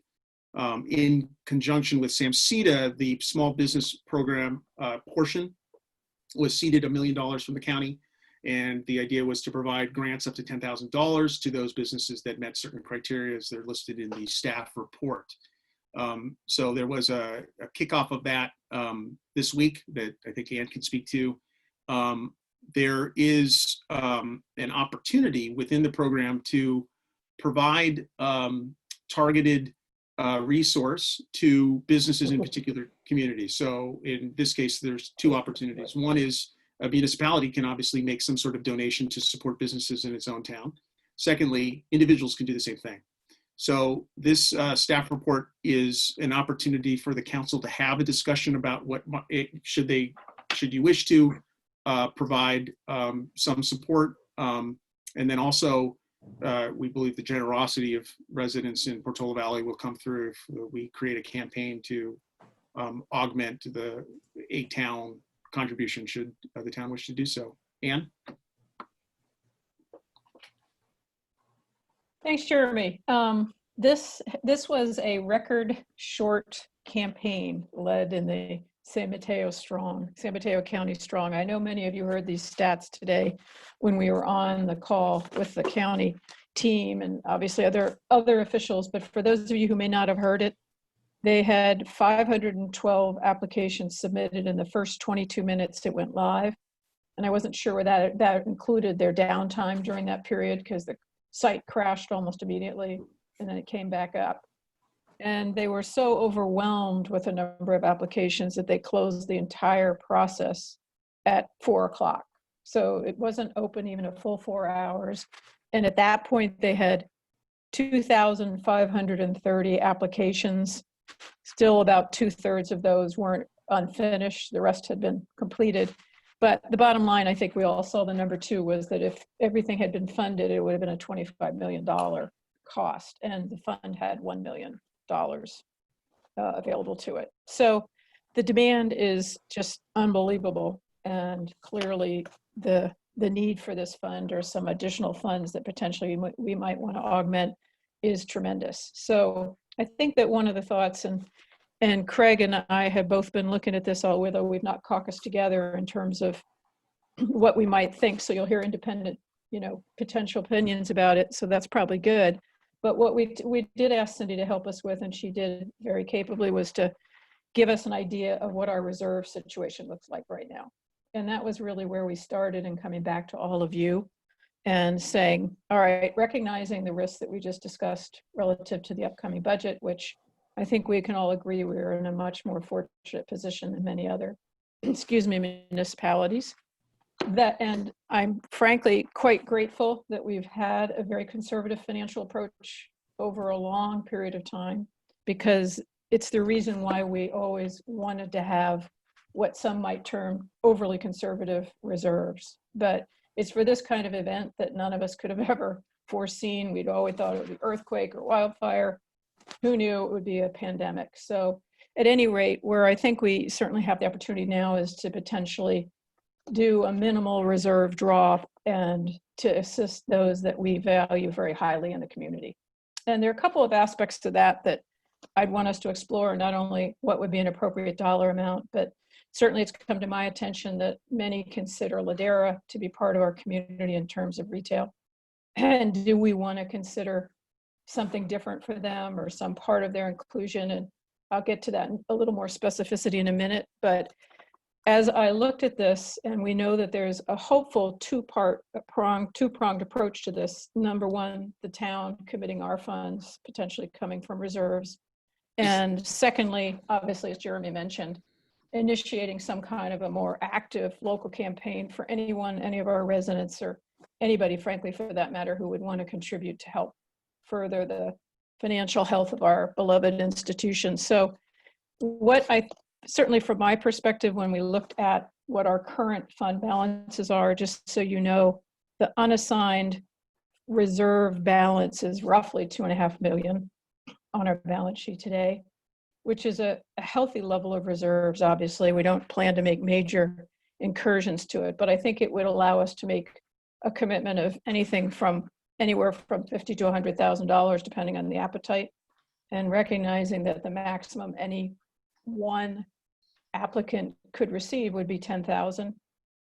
The current SMC Strong program was based on 2 weeks of operating expenses for $10,000, not to exceed $10,000. And I think probably the same criteria would apply, but we would need to flesh out some more of those details once we sort of authorized how that might look and how it would be awarded. Because again, right now the current $1 million, as you know, was first come, first serve, and that has it's an interesting approach. So I think we may want to reconsider that. There's certainly a way where we could either, the thing certainly as I looked at the issues, one of the big ones is these are public funds. So to extend them as well to Ladera, they're not taxpayers in Portola Valley. So that's probably the biggest discussion point for this group, whether we would offer them those grant monies from our donation, or could we segregate it into the donation part of the fund to say, in this donation pool, you can identify whether you'd rather have it go to Portola Valley or Ladera or some combination, to give people some more flexibility, to get away from that possibility of, the issue of whether or not it's fair to give our tax dollars to others. Now, I'm not proffering an opinion on that, but these are the things that I would like to have us discuss tonight to see where the council might, if number one, there's an appetite for it. Secondly, how much money you would think would be appropriate. And then thirdly, how we might address that issue or not. But we know, just for instance, that there are GoFundMe campaigns, both for Portola Valley tenants and Ladera tenants, 4 to 5 in each location right now. So there's no doubt in my mind that we could pretty quickly spend $100,000, whether it's a combination of donations and our monies, or even if it was just our monies at that level, that those dollars would be used and they would be needed by a number of these tenants. So with that sort of background, I'd love to open it up to hear some of the additional thoughts. And Craig, you can certainly take it from there because you had the second most active role in this in terms of looking at the numbers. Thanks, Ann. Go ahead, Craig. Yeah, from the numbers point of view, I actually came out in pretty much exactly the same spot. You know, I think 50 to 100K would certainly be affordable. I have, I don't know if they're concerns, a few kind of observations or comments about the structure of how the San Mateo Strong applications are taken and payments are paid out. And I think the first and foremost of those, seeing the numbers today about how if you didn't get your application in the first 32 seconds, then you may or may not actually get paid anything out of the current $1 million. So I'd like to see something a little more equitable than just first in, you know, gets the money. Something that we have a fixed application period, and then at the end of that time period, you know, whoever's in there, we divided, you know, pro rata amongst them, or some, it's in some kind of something like that, where you don't have to be hitting refresh on your browser in order to get your application on the second that they open. The other thing that I noticed is that there's in the guidelines, I think as they exist today, you have to have a primary office, storefront, or business space open to the public located in the county. We have a lot of businesses licensed in town. I don't know how many of them are open to the public, and if that is what we would want to limit this to, or if, and again, I don't have an idea of what we want to do here. It's just a discussion item that I think we should talk about. Is it really just kind of retail or places that have a location open to the public we want to be talking about, or is there a broader set of businesses that we might want to think about? And then as to the, you know, Portola Valley proper versus sphere of influence, places like Ladera, I agree with, well, I think Ann's point is well taken, that, you know, I'm not sure we want to necessarily directly spend Portola Valley tax dollars in Ladera, but if we were encouraging residents to make a contribution of their own, we could have that larger sphere of influence as a pool for that, for those monies. I think that would be a good idea. But other than that, I'm interested to hear what other folks think. I think, you know, even if we talk about the upper end of what both Ann and I had independently come up with at $100,000 ish, I think Woodside actually just recently contributed 80. I think that was on the PowerPoint today. That's right. From the county. You know, if you divide $100,000 by, I don't know how many businesses might take this up, but if it's, you know, just the retail places in town, that's at least a dozen or so, that, you know, it's $10,000 each, which is not nothing, but in the greater scheme of things is not necessarily a monumental amount of money either, but it could be a very helpful amount to a business that, you know, has been struggling a lot through this period. Okay. Jeremy had a comment, and then Mary Ann and John. Go, Jeremy. Just very briefly, I touched base with my counterpart in Woodside late this afternoon, and I was curious as to 80,000 seemed like a specific number, and that was based on their back of the envelope calculations on the number of businesses that met the criteria in town that would potentially accept this. So they came up with 8. Thanks. Okay. Mary Ann, go ahead. I guess I have some questions about the mechanics of this. As Craig pointed out, I think this first come, first served idea is perhaps not the best way to go. But what I'm wondering about is how many Portola Valley businesses have applied? I mean, could we get that number? Or are there any? Does anybody know that offhand? No, we don't. I don't know that, Marianne, and I think that's a good question. Yeah, I think we'd So have- if there Absolutely. aren't very many, or if there are others who want to apply, will Samsita and San Mateo County Strong open it up again? And in that case, how are we assured that they won't close it down again and eliminate the Portola Valley recipient? You know? Just to answer that one, it would only be for our residents. So it wouldn't go into the main pool. It's a how- location. It's How would they Portola Valley. apply? How would they? That's, that's a question that I think we would go back to Roseanne, because I'm sure she's working that, because I believe the count now is 8 municipalities have made separate commitments. I've got And it. so and I think that, I don't know the logistics of that yet, but I agree that I think first come, first serve isn't necessary once you get into a community specific fund like this, which is what we're looking at. Yeah, and I think they've been opening and closing it. So I think she said, they took however many it was by 4 p.m. when they shut it down the first day. But then she said they're up to 1,000 and something applications now. So they have been tweaking the website and reopening it. And my guess is they would tweak it again for these, local Exactly. municipality funding things, and probably modify the website to have a pull down menu that says, what town are you in? Exactly. Yeah, I think they haven't yet developed that in terms of the technology. So we might have just a touch of time to make sure we'd have all that information to all of our tenants, all of our local businesses at the same time. And again, I agree. I think it's silly to have people having additional anxiety to get something in quickly. I mean, they may need to be quick, but it'll be rational. It won't be, you have 5 minutes or you're done. Yeah. And if it's not first come, first serve, how will they be chosen? That's a good question. And that's the question we would have to, I think, also potentially decide what the criteria would ultimately be. So I think we would be fully subscribed is everything I've been hearing from all the GoFundMes and just the numbers. So I think I don't worry that the monies would be needed. Okay, thanks.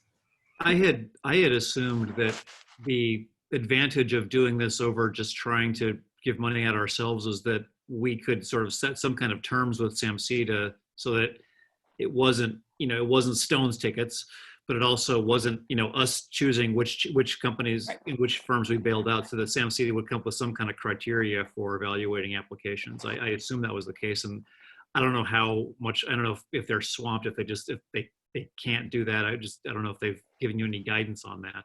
No, and I think that in hindsight, I wish I'd had that conversation before this meeting, and I could fill in more details. So what I'm happy to do is to dig into that tomorrow with Roseanne to see how they're managing the locational specific funds. But I know she's been overwhelmed this week through other. But I'm sure they're working on it. So my guess is that it's probably a rollout maybe next week, sometime next week. But if you're all comfortable, I'm happy to get all the information from them as to what they're currently doing and then plug it into what would obviously make the most sense. But I think to the other points, it's really a question of my guess is that our best things, the two things we would need to really weigh in tonight are what are we comfortable with in terms of dollars potentially, and how do we feel about the sphere of influence question? Because I think there's a lot, I've talked to Ladera tenants and a number of calls, and the owner of that mall as well, shopping center. And I think and I know that many of us here view them as part of the community, even if they're not part of the tax paying base.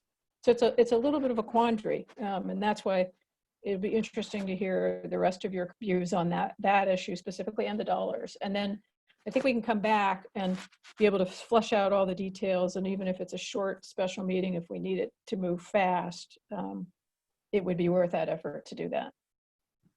Okay. Maybe we can bail them out and exchange for incorporation. All All right, John has had his hand up very patiently. Thank you, John. Go ahead. Okay, well, I'll go ahead and weigh in. I think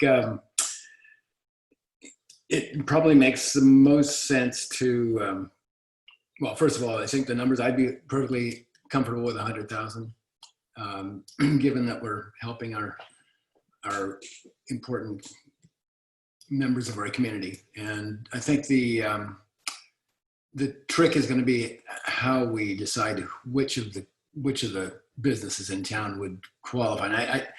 And there are quite a few businesses in town that many have nothing at all to do with the town, and many that have, they're working remotely on projects all over the world, most likely.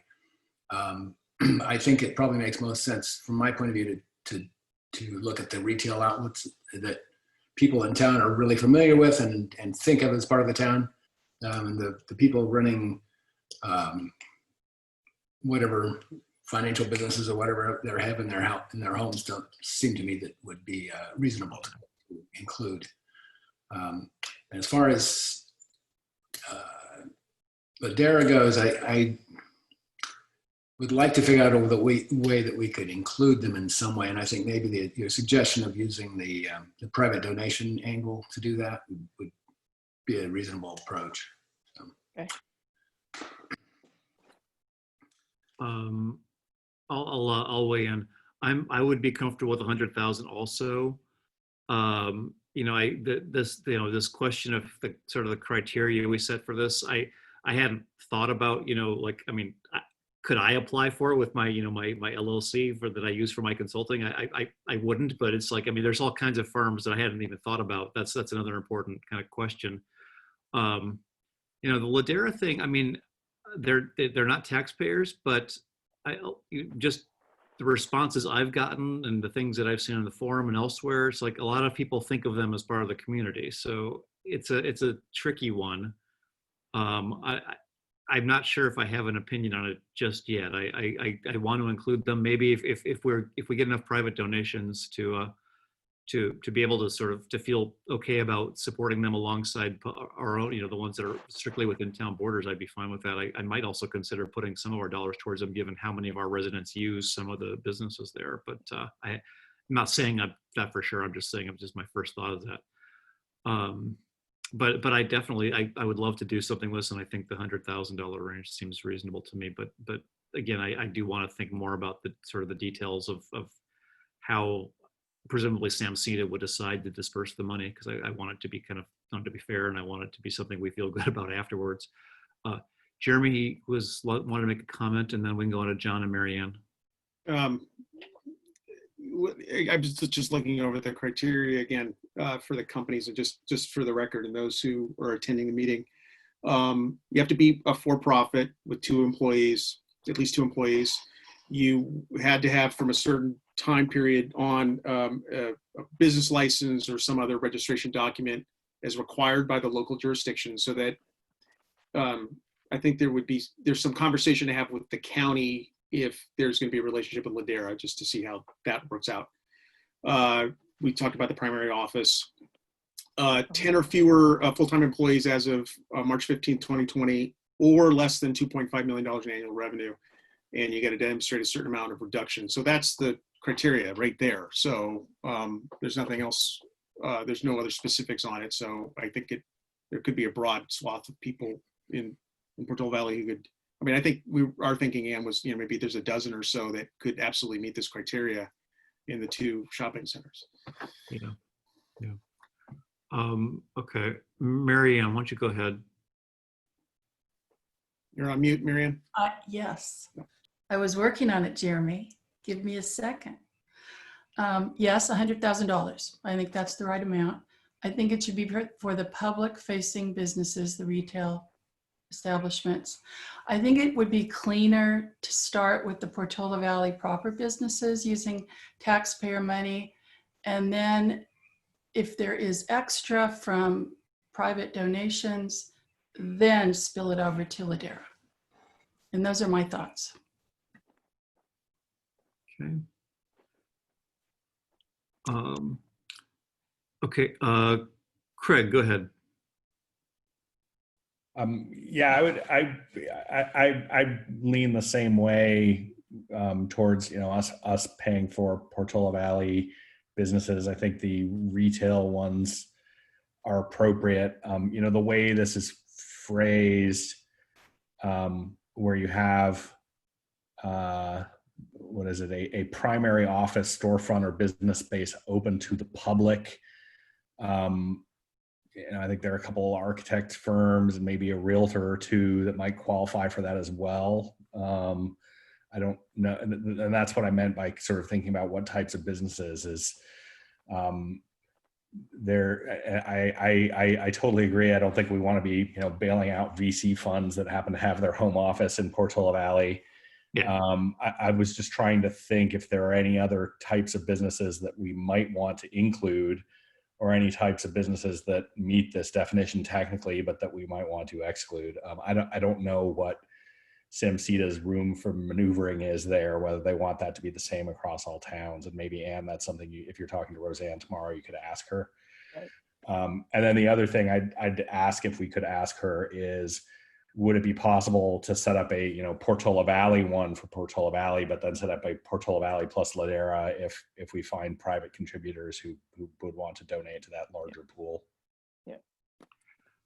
I just don't know logistically whether that's something they could even manage. Yeah. On that topic of businesses to include or exclude, there's a question coming up of builders. I just thinking out loud on that one. I don't know if they would qualify for us now. I mean, most of them are probably not based in Portola Valley, but some of them work on Portola Valley. I just reading the question figured I'd throw it out there as part of the discussion. I mean, if you were a general contractor, who would yeah, it's a tricky one just because most of them are not based here, but some of them do have plenty of jobs here. I don't know. Jeremy has his hand up. Go ahead. Yeah, to that point, I would assume that if they're in San Mateo County somewhere else, if their business is there and they meet the criteria, they could apply. It wouldn't be Portola Valley centric. For the yeah. Whether there's a city centric version of it or the broader program. One suggestion I'd like to make through the chair. One other consideration is to have a conversation with Supervisor Don Horsley, who represents the Ladera area, to see if there's been any movement there. And as Anne's been working on this, maybe that's something Anne would consider doing as part of the due diligence. Sorry, Anne, there's one other thing as well that I wanted to suggest you might ask Roseanne if you're talking to her tomorrow, which is if it's not first come, first serve, what type of structure it is. Because again, that's probably something she would want to standardize across the various jurisdictions. But I was thinking of something like there's an application deadline where everybody's application has to come in by 2 weeks from whenever. And then on that date, all of the applications get reviewed, and then anybody who qualifies, essentially the money gets divided amongst anybody who qualifies, something like that. Which might mean that the dollar, if a lot of applicants come in, the dollars each might be less than what they're asking for, but it would be, potentially a more equitable way of doing it. Yeah, Go ahead. I was just to say, I think that there's a lot of ways to do it. Yours is roughly what I was thinking about too, or similar to that, Craig. And the question really would be, is it going to be full allowances to those who have a greater need? Because my guess is the supporting documentation that they require is going to show varying degrees of need.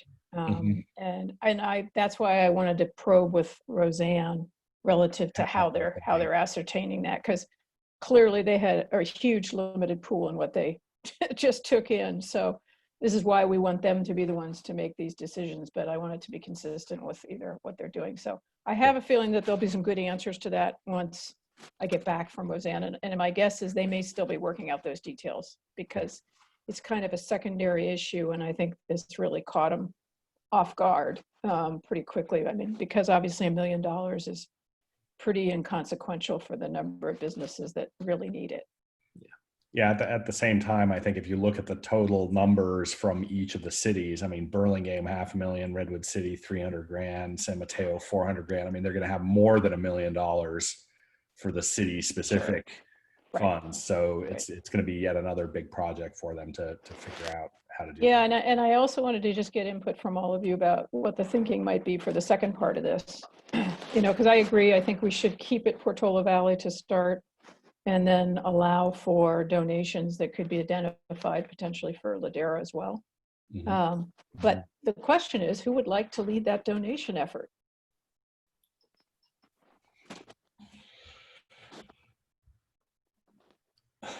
Don't everybody raise their hand at once. I'm on the reopening subcommittee. I've already been volunteered to one tonight. Well, I would agree to do it if I had someone to assist me, if there's two of us working on it. I could certainly assist, and I think, being on the finance subcommittee, it kind of sort of maybe almost ties into that anyway. So I'd be happy to help, Ann. I was kind of hoping the two of you might do that. Okay. I really wasn't planning to volunteer myself. I was hoping somebody went, oh, I'd love to do that. Yeah, I understand. Thank you. Yeah, we may ask for a note in the mayor's daily letter or something saying, please. Yeah, don't worry, you're going to be. Yeah, we're going to need your plugs. Yeah, I can do that too. So maybe to move forward, I think we're probably all comfortable with 100,000, and maybe what we can do is agree to. Maybe we can have a motion that allocates the 100,000 and delegates Ann and Craig to commit it to SMC Strong, pending sort of resolution of some of the questions that have come up about just vetting of candidates and the distribution of funds. Are there any other conditions, like anything else we want to sort of condition this on? What I'm saying is just something. I think the retail outlets is a good one as well, to be specific about that. So $100,000 focused on public, local facing retail outlets, and just making sure that Ann, giving Ann and Craig the authority to make sure that or Ann, whatever, however you guys want to do it, the authority to decide that SMCTA is sort of effectively going has some criteria that we're comfortable with dispersing funds. Mm-hmm. Mm-hmm. Okay. Yeah, and I think we can come back. I'd be surprised if this were all ready to go and take applications and everything before we meet again next week. Anyway, I assume we're meeting again next week. We were actually we were going to discuss that, whether we were going to meet next week or not. So if we were, we could certainly report back and give everybody a second chance to say, oh, no, wait a minute. Yeah, let's see how that timing looks. Exactly. It depends on the timing. Yeah, it really is going to be a matter. I know that there's an urgency from the tenant side, from the retail outlets. That's why I wanted to delegate to you sort of the conditions, but basically approve the amount, but just make sure that you guys are comfortable with doing that. That's final fine. thing. I would be fine. I'm comfortable delegating that to you. So, okay. If we do meet next week and you can report back, that's great. But if not, you can report back the next time we meet. Okay, that's good. Okay. Can I get a motion to that effect? So moved. Can I get a second? I'll second, I guess, since the other two are shy. Okay, moved by Ann, seconded by Craig. Sharon, roll call vote, please.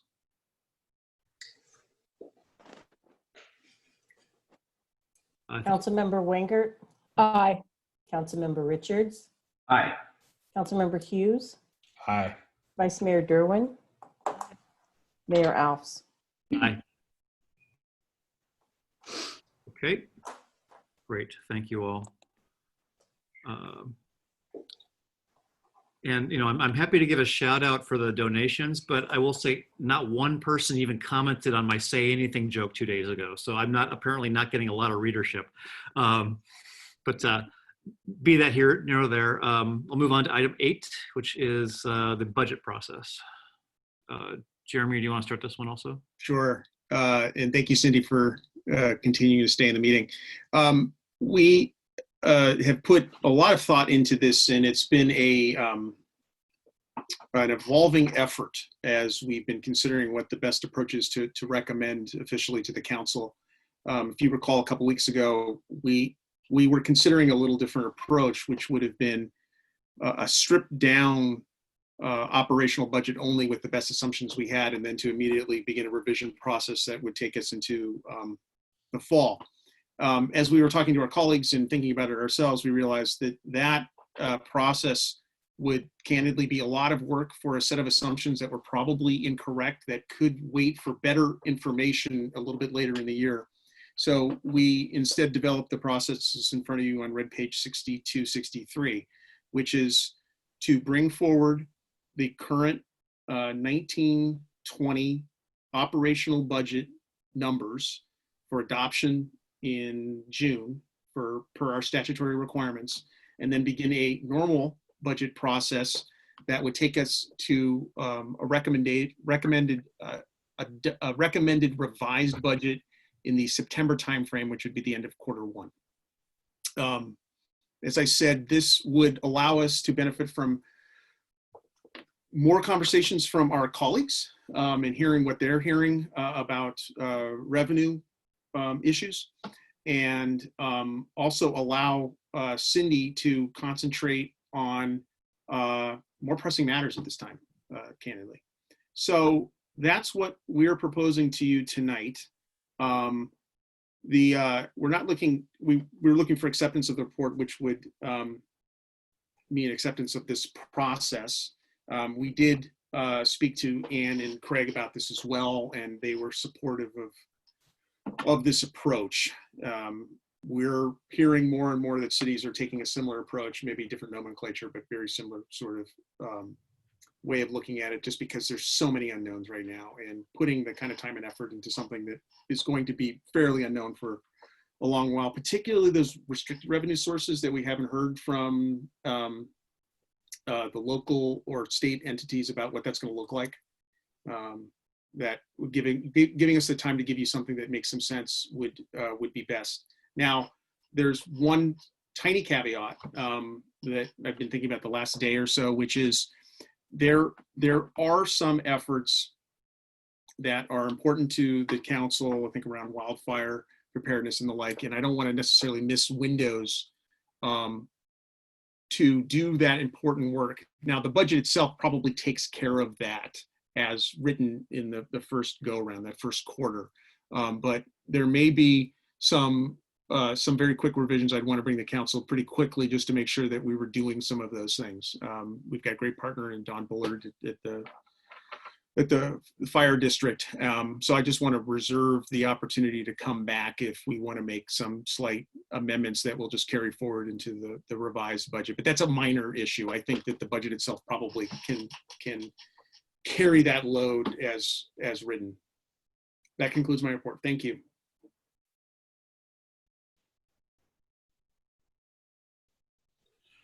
Sorry, my cat was meowing, so I had to mute myself. Questions? Anyone? Just don't throw the cat. I did not. I put him down. I put her down gently. Not drinking a beer either yet. John, did you want to chime in here? Sure. It looks like a reasonable process to give as much flexibility as possible, knowing that we don't know a lot still, and I think it makes a lot of sense. I'm perfectly good with it. Okay. Craig, go ahead.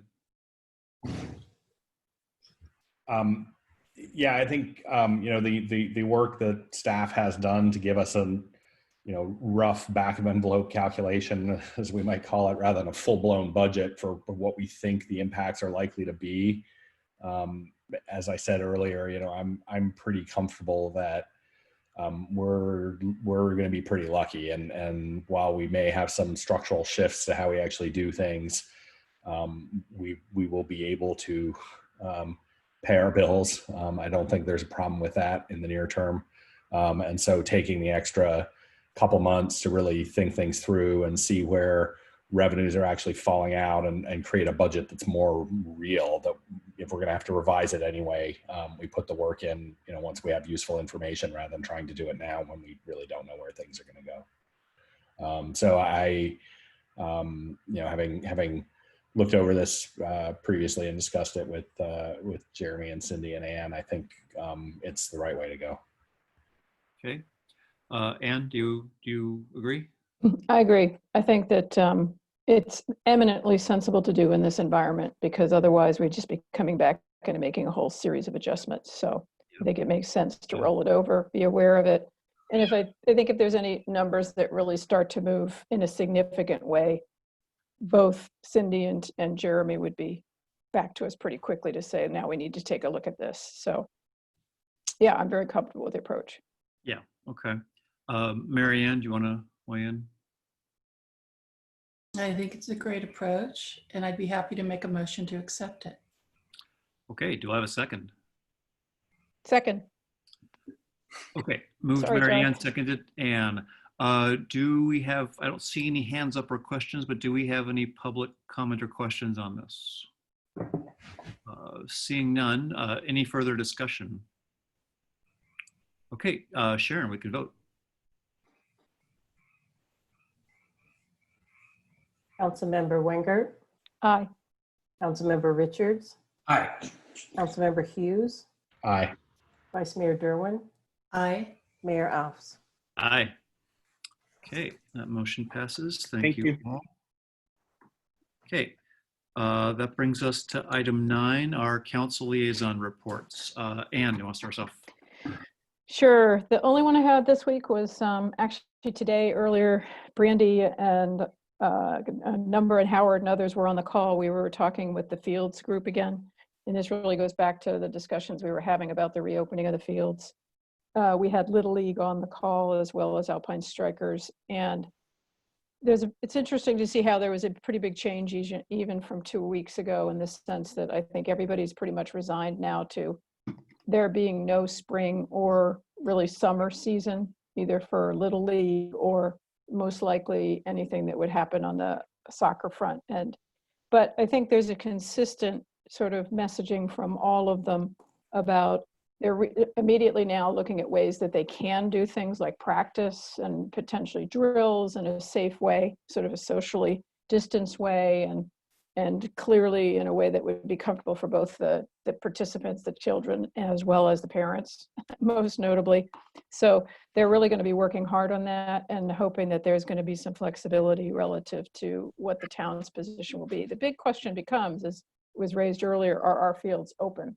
And what are they open for? And there were a couple conversations where the members or parts of the group were suggesting that there might be the opportunity for pickup games, and Randy was very good at coming right back and saying, no, that's not an appropriate thing to consider at this time, since the only people who are able to use them are family groups and informal. And so we know that they're around the edges or within the balloon, people are starting to push out against it and get antsy. And as I pointed out to, I think it was Howard, that I saw somebody, hitting golf balls in Fort Field last week. And so the staff's already prepping and keeping the fields in very good shape, but it's going to, I think, be increasingly challenged as we get into more of the summer to make sure that we are able to make people understand that it's for their own safety that we can't yet resume those activities. But again, I think they're being very pragmatic, very thoughtful as a group, and are looking at all kinds of ways to kind of create some new experiences when they're able to do that. So that's my only report. Okay, thank you, Ann. John, what do you got? Yeah. Okay, 2 different meetings. The first one was last Thursday, the Emergency Service Council in the county. Started off with a presentation by Sheriff Bolano. Some interesting statistics. The jail population is down to about 45% of its previous population. They've had no cases, as of last week anyway, no cases of COVID in the jail, with either in the inmates or with the staff, which is really great and unusual from the sound of things. Yeah. They've had some real issues to deal with. I mean, they had to release 100 inmates within 72 hours and figure out what to do with any way to help them if possible. And they were really, really stretched to make any kind of transitional facilities for them. So they're making do, but it sounds like quite a struggle. There was a presentation from the health department, talked about the number of tests that have been done to date. As of last week, 9,000 tests in the county. And they're looking to test all people in skilled nursing home facilities at this point, which is probably a great idea. And then we'll be sharing health data by zip code tests and all the data associated with testing when it gets to that point. And then we had a presentation from Mike Allahy. I guess that there's been a lot of usage of the 211 line, 7,500 people to date. And so far, $64 million allocated to the crisis in the county. Let's see, then there was an interesting comment from one of the other members of the council, Janet Borgen from Redwood City, asked about possible delays to PG&E's PSPS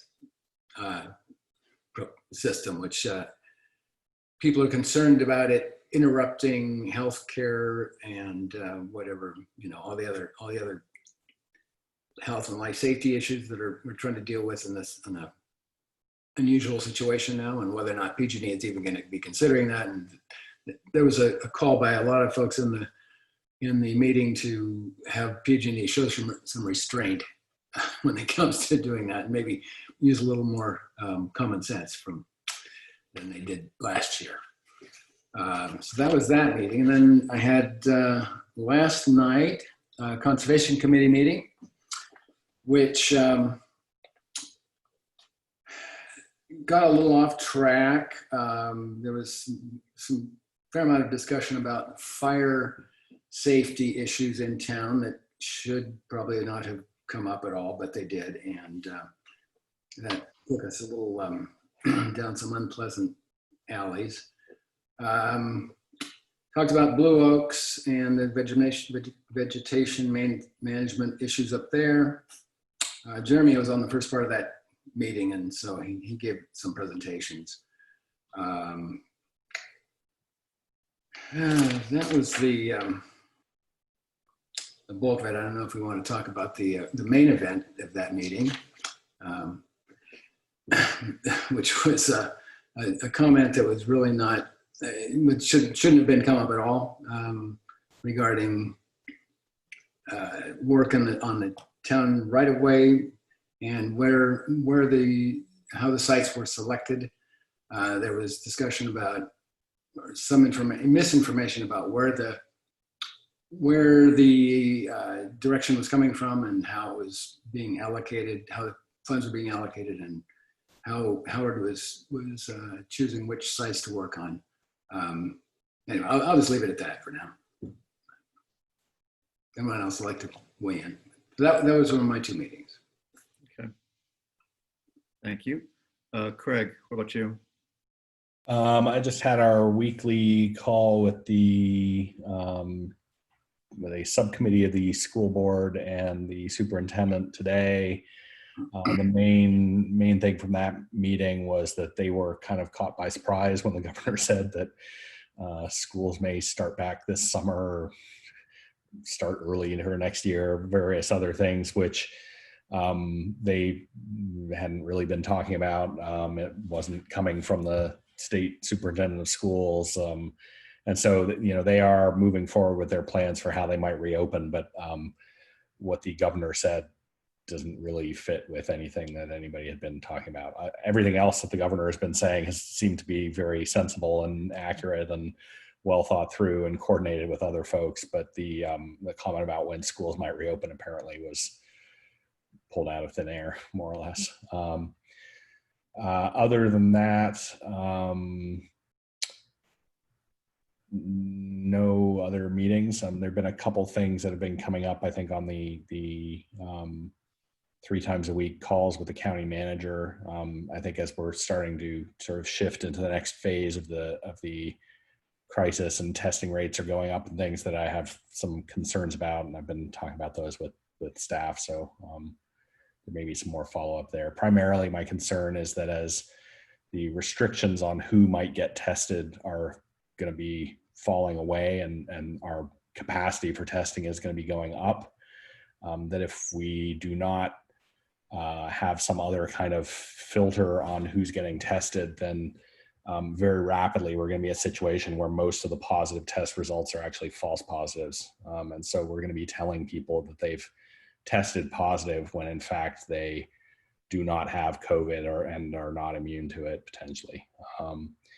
And so we need to ramp up things other than just testing capacity, like contact tracing and some other issues as well, to make sure that there is a high enough percentage of people in the population being tested who actually are infected, that the positive test results are accurate. And that's just a statistical thing to do with how these tests operate, even when they're very accurate. As the PCR tests are, they're about 99% accurate. But if you have something that's 99% accurate and you test 10,000 people, then you're going to have 100 false answers. And that starts getting more significant the broader the population you're testing.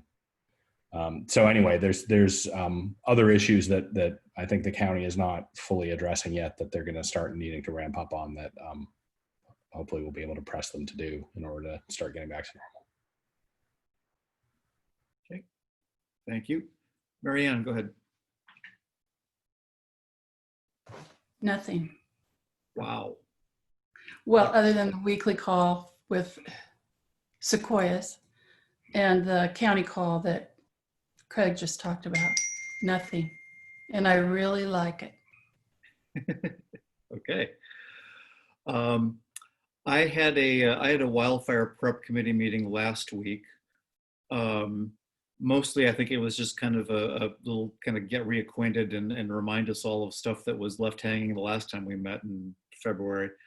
But one interesting discussion we had was we had a new member, Jennifer Eustra, and she kind of, she brought up what is an interesting question, which is, we, in the committee's recommendations and the things that we have considered from them, we've always kind of prioritized our limited resources towards more public areas, specifically kind of, exit routes from town, just because that would seem like a high priority for our limited funding and a limited bandwidth. She raised the question of what do we do about safety on private property? I wouldn't say we answered anything, but it was sort of an interesting kind of just an idea of what could you do if there was there were private properties whose condition could be potentially a public safety issue. And it provoked a lively discussion. She actually, to her credit, she sort of actually came up with like a model for something that you could consider going forward. I think it was an interesting question to bring up of just what, at what point, how would you address a public hazard on private property? We also need to move, we also have some work we've been wanting to do on insurance renewals and just trying to get a better feel for insurance carriers and how they're looking at all of this. That'll have to sort of come forward in the future. But again, it's just kind of good to get the committee back kind of together and thinking about moving forward again. So that's all I have. Can Yeah, I? Marianne, go ahead. Now Hillsborough must address this in their ordinance. We talked about the Hillsborough WUI ordinance. Mm-hmm. Well, okay, so the other question that comes up is enforcement. I think the WUI ordinance would probably we'd probably have to have more, basically our enforcement would have to have more teeth to it, to be effective. And the thing we've kind of observed over the years is both we and the fire marshal are limited in what we can, we can't always, we can ask people to do things, we can't always make them do things. And so the question would be, we've said this before, the question would be if we're going to move forward and ask people to do more, do people want us to have more enforcement authority? I'll put it that way. Mm-hmm. Jeremy, go ahead. Yeah, and I think there's a question too, just around how often and how effective the tools that the fire district has at their disposal to work with private landowners on vegetation management issues. So I think that still hasn't been fully determined because I wouldn't call it unusual, but not many cities get into this sort of place and this sort of discussion. It's usually the fire districts that tend to work on it. There's examples in Southern California, but it's a little different. So, but just continuing that dialogue with them and to see how we can complement one another. Yeah, what we're doing. And there is a comment, David Cardwell comments that the fire fire district does occasionally get involved in mitigation and paying for it, which is unusual. But I mean, a lot of this can and should go through the fire district, and this became a question of what could we do kind of to complement what they're doing, basically. So that's all. It was a discussion item. It was an interesting discussion, but really for the moment, just something to keep considering. That's all I had. That brings us to the town manager report. Jeremy, anything else to report? Just one item. I did have a recommendation to the council. We have tentatively scheduled a meeting for next Wednesday. Right now, the only item that's on that agenda is a COVID update. My recommendation to the council would be that we do not meet next week. We can always schedule a special meeting if necessary, if something comes up. I'm not anticipating anything else from my staff to be needed to be discussed then. So then we'd be looking at a regularly scheduled meeting the following week. But I'd like some input from the council. Thank you. Anybody want to weigh in on that one? Sounds reasonable to me. I like it. No more weekly meetings. I will miss all of you, but okay. Thank you. That's all I had. Okay. There's a comment comment and question I'll address also from David about this is the COVID-19 case data coming up by zip code, and should we be prepared to comment? The short answer is, yeah, we probably should think about, we should probably just keep an eye out for it and be prepared to say something about it. Yeah, my recollection from the county call today was that they are expecting it to come out tomorrow or the day after. It sounded like it was pretty imminent. And I have no idea what our numbers are going to be. I mean, I do know that we have people in town who have been tested and who have tested positive, but what the total numbers are, I have no idea. Jeremy, you want to weigh in on that? Yeah, and I would just say for the record that yes, there will absolutely be people who've had COVID in town and deaths. And what's critical in all of this isn't so much those numbers, although I think they do have a human story behind them.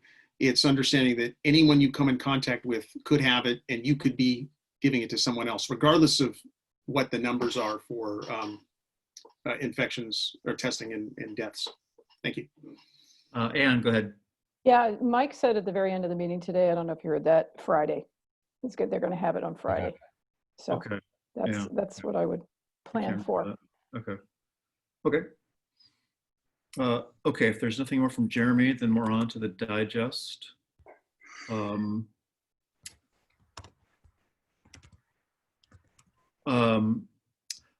Just quickly to comment on item 3, we kind of covered, so that item 3 is basically sort of asking us to ask Mid-Penn to open up Windy Hill. We've had some discussions with them about that. I think Jeremy kind of gave an update about the overall park situation. I think I'll leave it at that for now. Anything else from the digest anyone wants to?